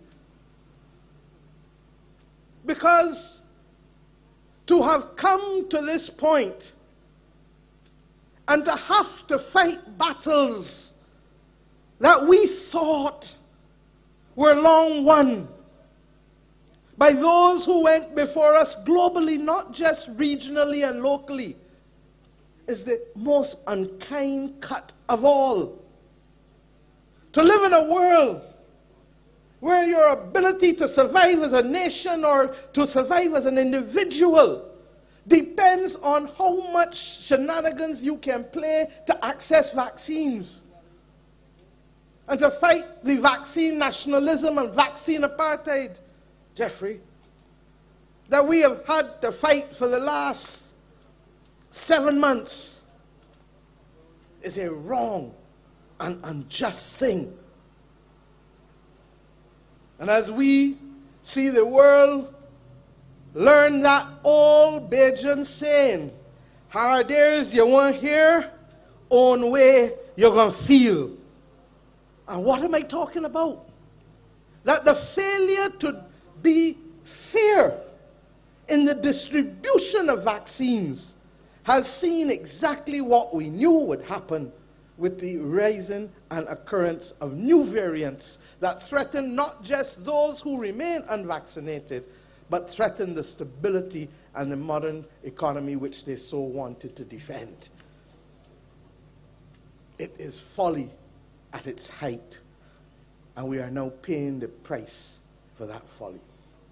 Rather than come together as a people globally and set up an international clearinghouse for vaccines, genuinely on the basis of need, genuinely on the basis of wanting to work together as a global community, we allowed an absence of global leadership to affect us in every step of the way, from who should benefit from vaccines or not, and how we shut down and not shut down countries in a way that could never see the success globally because of the failure to act as one set of people in the institution whose birth we celebrated 75 years last year, namely the United Nations. Where are we going? And what are we going to do? And as if that were not enough, to add to that the consequences of the climate crisis and the failure of the world to sufficiently and appropriately adapt its behavior before it placed upon us as small island developing states and now those nations between the tropics of Cancer and Capricorn on the front line, wondering why it is citizens cannot get water in certain parishes without understanding that groundwater has become one of the most valuable commodities in the world because we face a groundwater crisis across almost every continent and every region in the world. Or wondering why, when we go to the lovely East Coast and want to look out to Africa, that we have to put up with the smell, the toxic smell of the sargassum seaweed.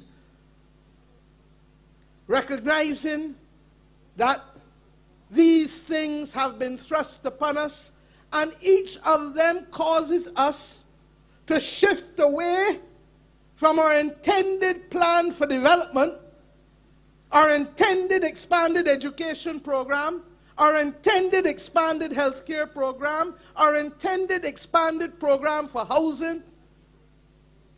And with each one, we have to shift away because water, not bread, is the staff of life. Food security. But food security needs water too. And that is why our government has had to spend millions of dollars trying to create access to water across parts of this country, because we now know from the passage of the pandemic, as they knew from the passage of World War II, that food matters and that we need to be able to prepare food without relying on ships bringing supplies to this nation. That is why this government set up the feed program for over 1,000 farmers. Does it take time? Of course it does. Does it take training? Of course it does. Does it take access to capital and access to water and an improvement of the soils? Yes, it does. And whether we like it or not, the passage of growth of anything that we want to eat equally takes time. there is a journey that we are on. We are not yet where we want to be, but we need to stay focused on this journey. And we need to be able to reach out to Barbadians, whether the youngsters on the side here, whether the people outside of this square standing up listening, or whether those who are listening through the technology that is now here. We have to be our brother's keeper and our sister's keeper. It is not just an idle comment. And Bishop Adderley, it's not just to be rung from the pulpits of the nation. We have to be our brothers and sisters' keeper. And I therefore come this afternoon to promise a few things. One, that on the 30th of November of this year,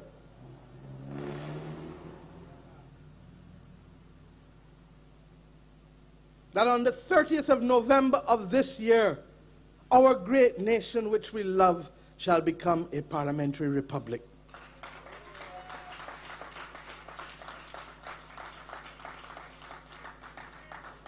Secondly, that the Cabinet has accepted the recommendations of the Ford Commission with minor modification. That our parliamentary republic shall have a non-executive president that shall be elected by an electoral college of both houses of parliament, and that that president shall be entitled to serve initially for a period of 4 years and thereafter can be reappointed for another term. Thirdly, that we will make amendments to facilitate that transition to a new president to be sworn in on that day of the 30th of November of this year. And fourthly, that in so doing, that we start from the 1st of December the journey of the settlement of the new Constitution of Barbados, which will be the subject of extensive consultation and communication with the people of this nation.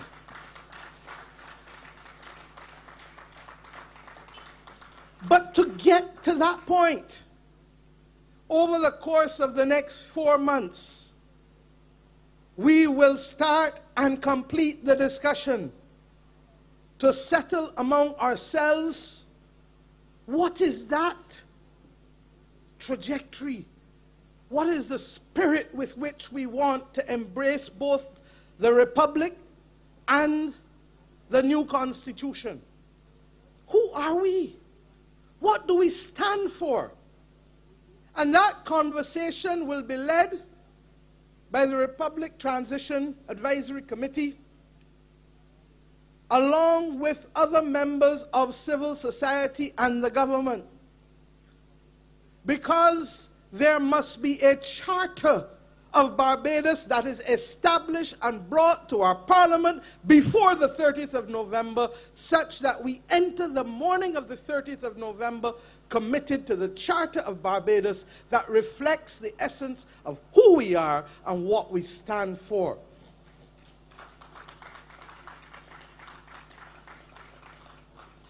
And for those who ask, but what's all this?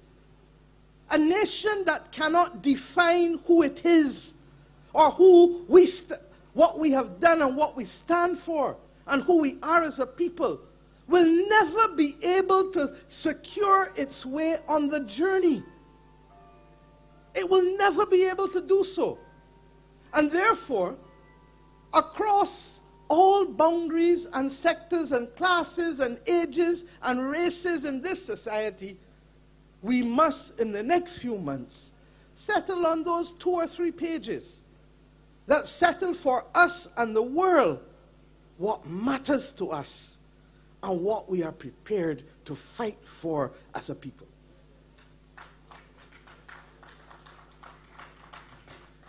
And that is the bridge to the constitutional debate then, that allows us to move from a constitution that celebrates the role of government to a new constitution that speaks to the role of governance and that sets out with clarity the roles rights and responsibilities of each and every Bajan. The Charter, however, represents the pledge to each other, the pledge to you, your pledge to me, the pledge to him, the pledge to her, the collective pledge of what we stand for and what we will fight for. I have every confidence that once that is done, the Attorney General, as he embarks on the task of settling the consultations and the drafting of the new Constitution, that it will be done as a result of the spirit of the Charter. And for the avoidance of doubt, the Charter is non-justiciable, not because we don't like money, but because we are realistic as to what we can and cannot afford as a small, modern, independent nation. And not everything is measured in terms of money, but everything must be measured in terms of standards and who we are and what we must fight for. I look forward, therefore, to that process starting very shortly, and I look forward to the rambunctious engagement by Barbadians in that debate. And why do I say rambunctious? Because we live in a time equally where the isms and the schisms and the chasms all use to separate us and divide us. And as I look across this nation, I ask myself, why have we come to government at this most difficult and challenging time? What is it that we got to do?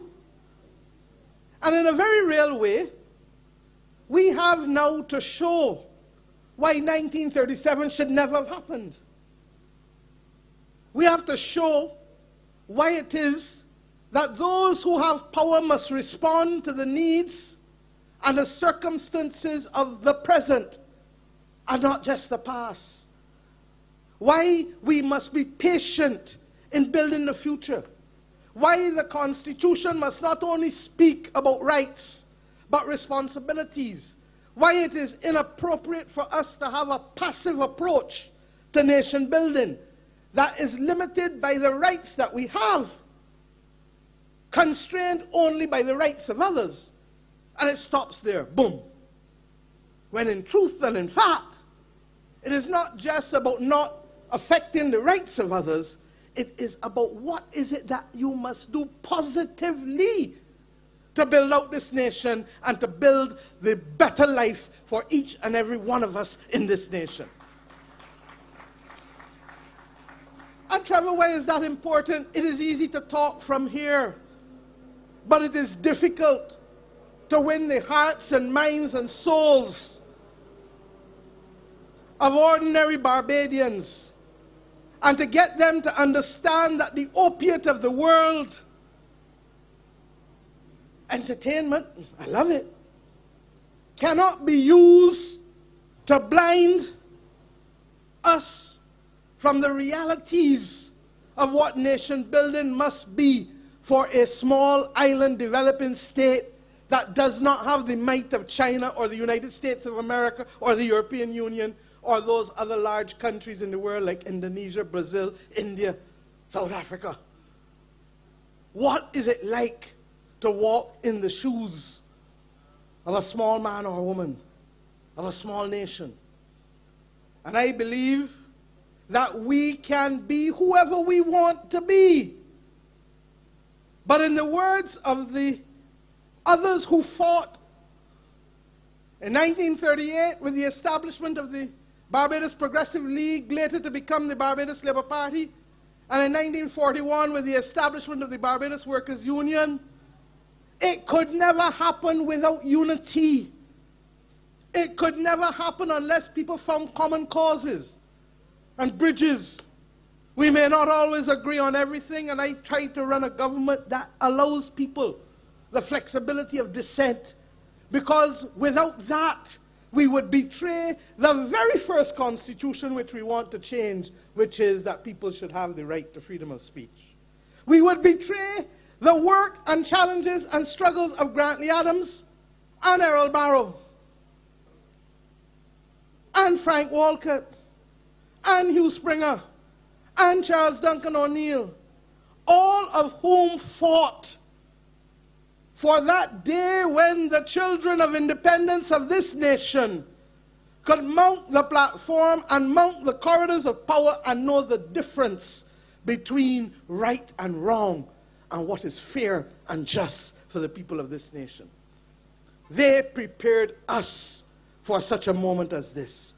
And the only people who can stop us is us ourselves.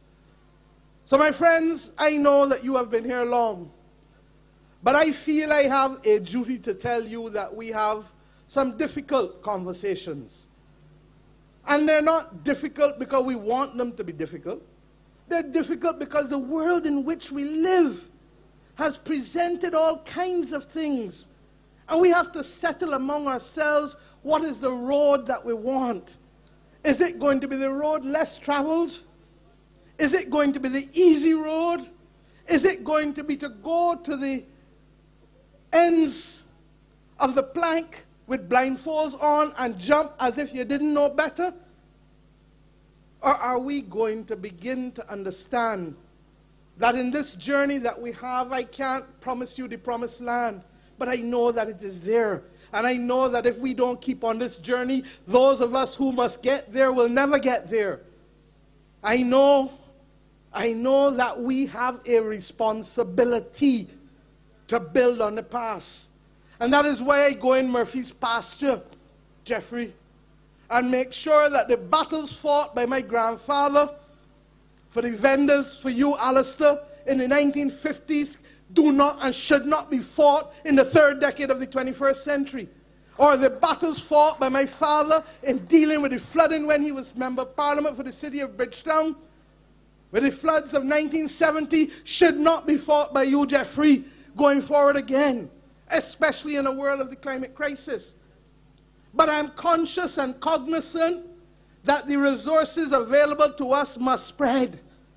And that is why the people, Trevor, in Bellevue and in La Belle and in Bailey's Alley and in Sixpence ultimately must ask themselves, or even in St. Joseph and St. John Dale, what must we do to guarantee the basics to our people again? And that is what this government has been put on a course to do. So that when people talk about the climate crisis, it's not an esoteric notion. It is going to cost us tens of millions of dollars this year, far less in every year, hundreds of millions, and over the 2 decades, probably billions of dollars to resolve the issues of access to water. When people ask me about housing, I ask the question, how has a country focused primarily only on middle-income housing for decades and not dealt with the density problems created in the early days of public housing in this country, such that people are living cheek by jowl in houses that can only hold reasonably 2 generations, but are now being asked to hold 3 and 4 generations. It's wrong. And that is why you hear me say that my government will embark on a silent revolution in housing, because low-income housing has been ignored for too long in modern Barbados. And while we have done exceptionally well with the Tenantries Freehold Purchase Act and making people owners of land rather than being tenants in their own country, we have not been able to close the gap on public housing that is overcrowded, or not been able to close the gap on the new group of people who need access to public housing. It is also true that the lower middle income group was left out in terms of nurses and teachers and police, and we're dealing with that too. But we also have to have some serious discussions with ourselves, because the talk about vaccinations is not about mandatory or otherwise. We have already said that there will be vaccinations or testing. And we go tomorrow to the social partnership to start that discussion. But we also have to recognize, as the Attorney General reminds me, and I have reminded him too as a former lawyer in criminal practice in this country, that regrettably, people are also exposed if they know better and fail to do better. And that is what makes the conversation complex. If not, it would be a straightforward conversation. Because do you have the right to work in close proximity to someone who you know is acutely vulnerable and pass on to them recklessly a virus that is responsible for taking their life? These are complex issues. And more, if this government does nothing else, I hope that it creates the spirit of tolerance, the spirit of discussion, and the spirit of wanting to find consensus where possible, but being prepared to lead where not possible. These are, my friends, the times in which we live. And I have every confidence that those of us who may see some similarities, Tony, on food prices, at least food is accessible now. It wasn't accessible 84 years ago.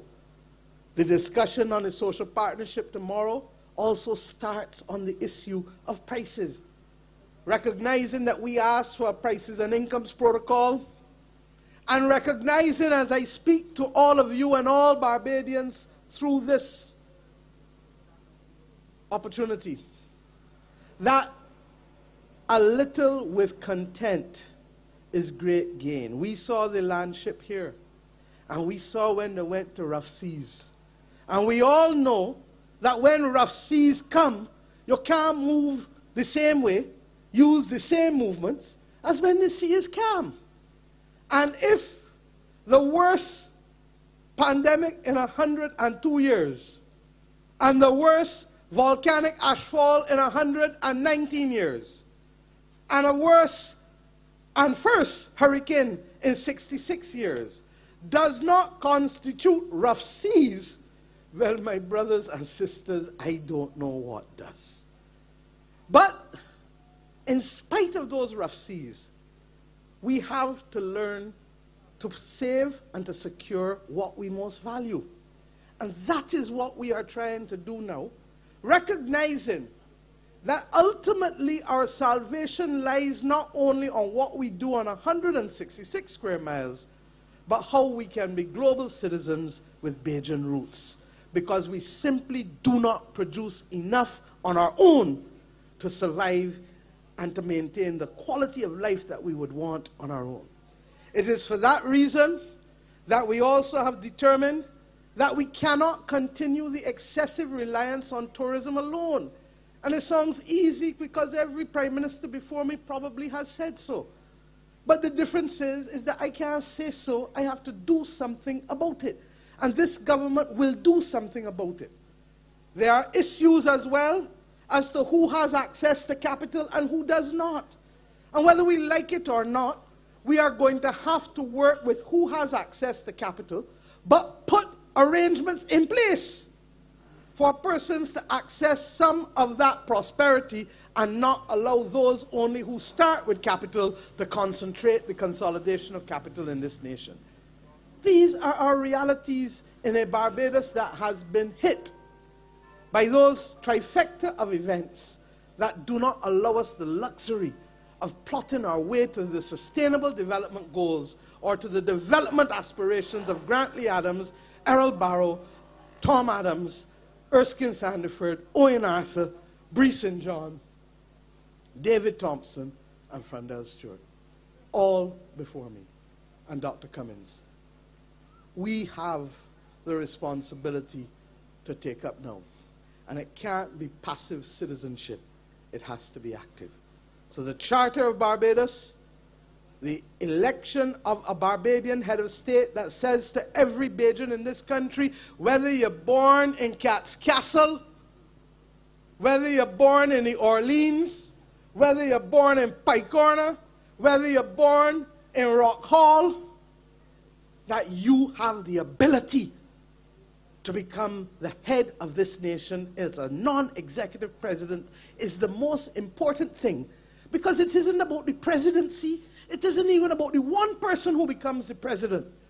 It is about the aspirations of the little children who believe that I can be anything from a president to a cricketer, from a musician to a doctor, from whatever. And that the circumstances of my birth, in spite of the trajectory of history that sought to downpress us, and in spite of the modern settlement of this nation that became the crucible of racism for the North Atlantic world, that in spite of all of that, we know how to overcome it, and we know how to rise up and to play our part, not with weapons, but with love and blessings, and with a humanistic approach to the improvement of people's lives in this world. A priest is not a soldier. And to each, there are different roles. And our role in this nation is to make the best life possible for our people, but to do so never forgetting that our experience, our tribulations, allow us to speak with authority on what is right, what is moral, and what is just. The thing that sparks the most for me as I leave this July 26th day was the betrayal by the governor of this nation, of Clement Payne and the people who supported him. How does one win an appeal and then be deported, having won the appeal? It was that act of betrayal. It was that tremendous incident of unfairness and injustice, combined with the deplorable and awful conditions expected to be foisted on ordinary people, that combined to create that special moment that allowed those of us thereafter to see better, to be better, and to do better. I end as I started. What we're going to do. If we're going to do it together, let me do it together. And if we don't want to do it together, then my brothers and sisters, I can't promise you that the future will be different. I don't expect us to achieve the final journey in my lifetime. I don't. Because the centuries of brainwashing, the changing of language and images has just been too powerful, such that many of us continue to be guilty of it, from Black Friday to all other kinds of nefarious uses of the word black and angelic uses of the word white. And for as long as those cultural offenses occur, we will not have completed the journey. My government chose specifically a new trajectory. We are conscious that we came from somewhere and we want to reclaim our Atlantic destiny, and that is why you see us making the decisions that we did. There are those who say, why send a man to Kenya as an ambassador, as a high commissioner? And I ask you, how does a black country not recognize that there are only 3 global headquarters for the United Nations? And we have representation in Geneva. We have representation in New York. But the one global headquarters on the continent from which the majority of our people come, we have no representation. Is that the mirror image that we have for ourselves? And if we are not prepared to make sacrifices to be able to ensure that we can keep on this journey, then anyone will take us off of it with so much as just a blowing of a wind at you, far less gale force winds. I ask us therefore tonight, please, this country, like many others across the world, is going through difficult times. All I want of the Barbadian people is to recognize that we need to go united and we need to go together. We need to make the journey. It doesn't mean that everything you want or I want we will get. But the broad journey must be motivated by that commitment to the principles and values that have defined us, that can keep us on the straight and narrow, but that can empower us to fight the bigger battles. All who feel that the battles are internal, I say to you, wait till you see the ones outside of our shores. And if we don't fight them as a collective together, then I regret that the moments of history will be repeated. Next year, let us move from Lower Green to Golden Square Freedom Park. And let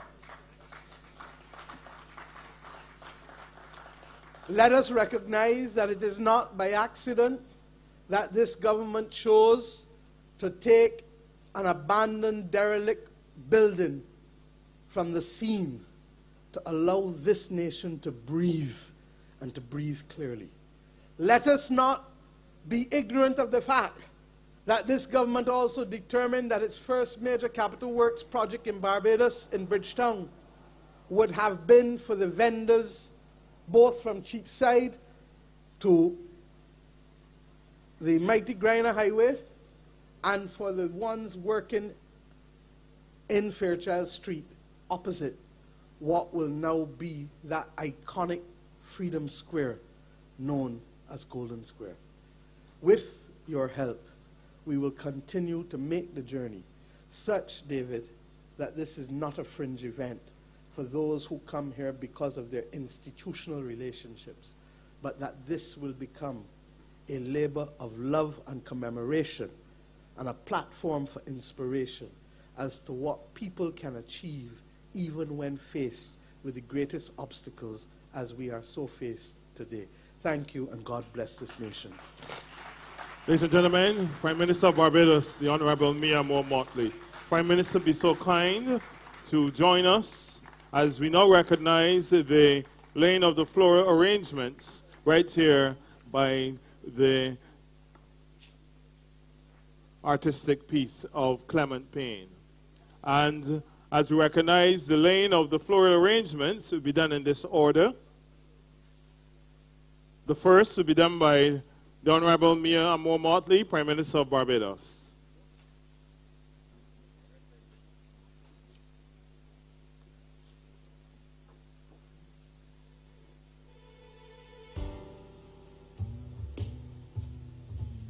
We invite the Honorable Jeffrey Bosse, Member of Parliament for the City of Bridgetown, to lay his floral arrangement.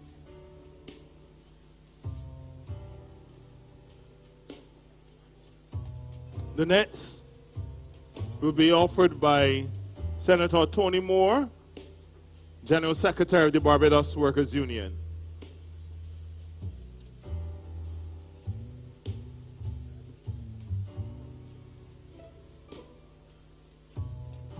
The next arrangement will be laid by Ambassador Sergio Pastrano of the Republic of Cuba.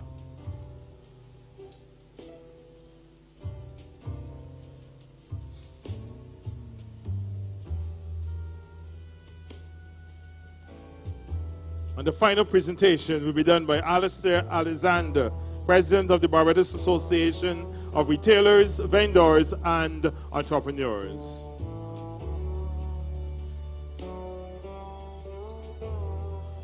Thank you kindly. Please be seated. And as we bring a close to the day of national significance, the event stage right here, we invite Mighty Gabby and friends to offer what perhaps is an ideal closing note: victory.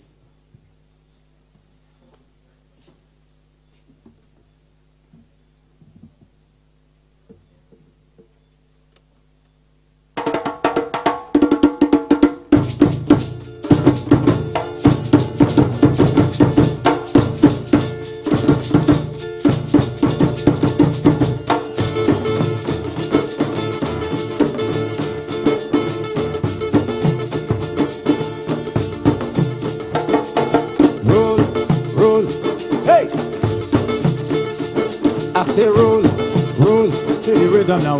Let the bass set the pace for the now. Hold on to the conscience. Let them know that you're seeking deliverance. Roll to the rhythm now. Let the bass set the pace for the grammar unfold. Yo, personality. Let them know that you're seeking delivery from the depths of a major oppression. Your people suffer acute eviction. They beat you down, but you wouldn't surrender. Beat you down, but you wouldn't surrender. You descend for kings and queens. You went through the horror scenes. But God make your backbone strong to show them the right from wrong. You descend for kings and queens. You went through the horror scenes. But God make your backbone strong to show them the right from wrong. Rise up, you African children. Victory is certain. Victory is more than certain. Rise up, you African children. Victory is certain. Victory is more than certain. By day, by daylight, by the oh yeah, yeah, yeah. Oh yeah, yeah, oh yeah. Oh le le le le. Oh do le le le le. Hey, feel it ain't my name. Do bite bite my name. Oh yeah, yeah, yeah, yeah. Roll, roll, roll, roll, roll, roll, roll. I say roll to the rhythm now. Let the bass set the pace for the drama now. Hold on to your conscience. Let them know that you're seeking deliverance. Roll to the rhythm now. Let the bass set the pace for the drama unfold. Your personality. Let them know that you're seeking delivery from the depths of a major oppression. Your people suffer acute division. They beat you down, but you wouldn't surrender. Beat you down, but you wouldn't surrender. You descend from kings and queens. You went through the horror scenes.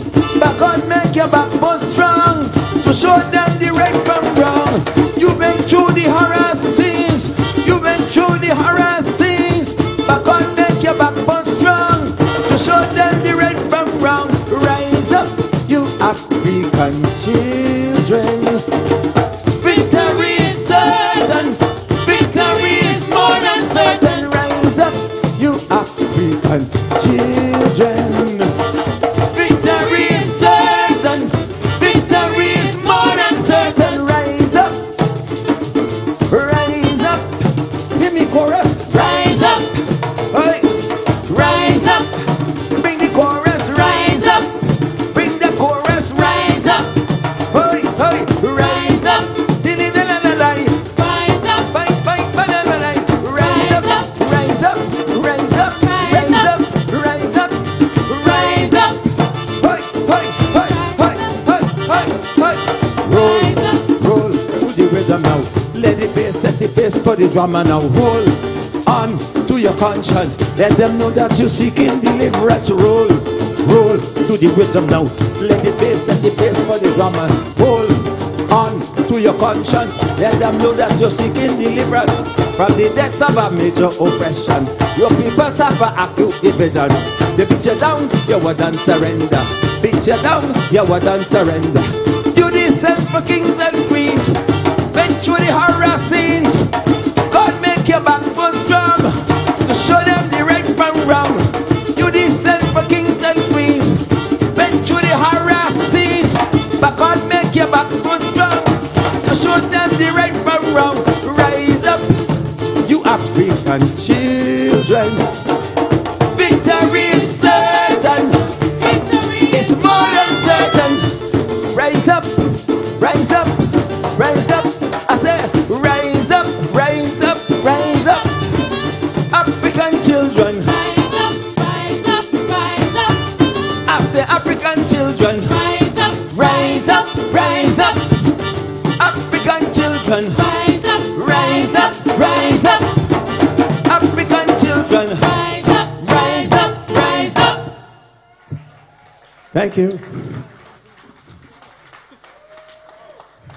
Ladies and gentlemen, the mighty Gambian friends. Let it go. Yeah, that's the rhythm and let it go. Rise up. Rise up. African children, rise up. Let me hear me chorus loud and clear. Rise up, rise up, rise up. African children, rise up, rise up, rise up. Oh, African children, rise up, rise up, rise up. Oh, African children, rise up, rise up, rise up. African children, rise up, rise ladies and gentlemen, PM, I thank you. rise up, rise up. My brother Jeff, my brother John, my brother Ambassador, Ambassador, I love you all. One love. Rise up, rise up, African children. Rise up, rise up, Rise up, I say African children. rise up, rise up, rise up. Rise up, rise up, rise up. Rise up for the African children. Ladies and gentlemen, thank you very much for joining us as we celebrate the Day of National Significance within the season of emancipation. Thank you so much. Travel safely.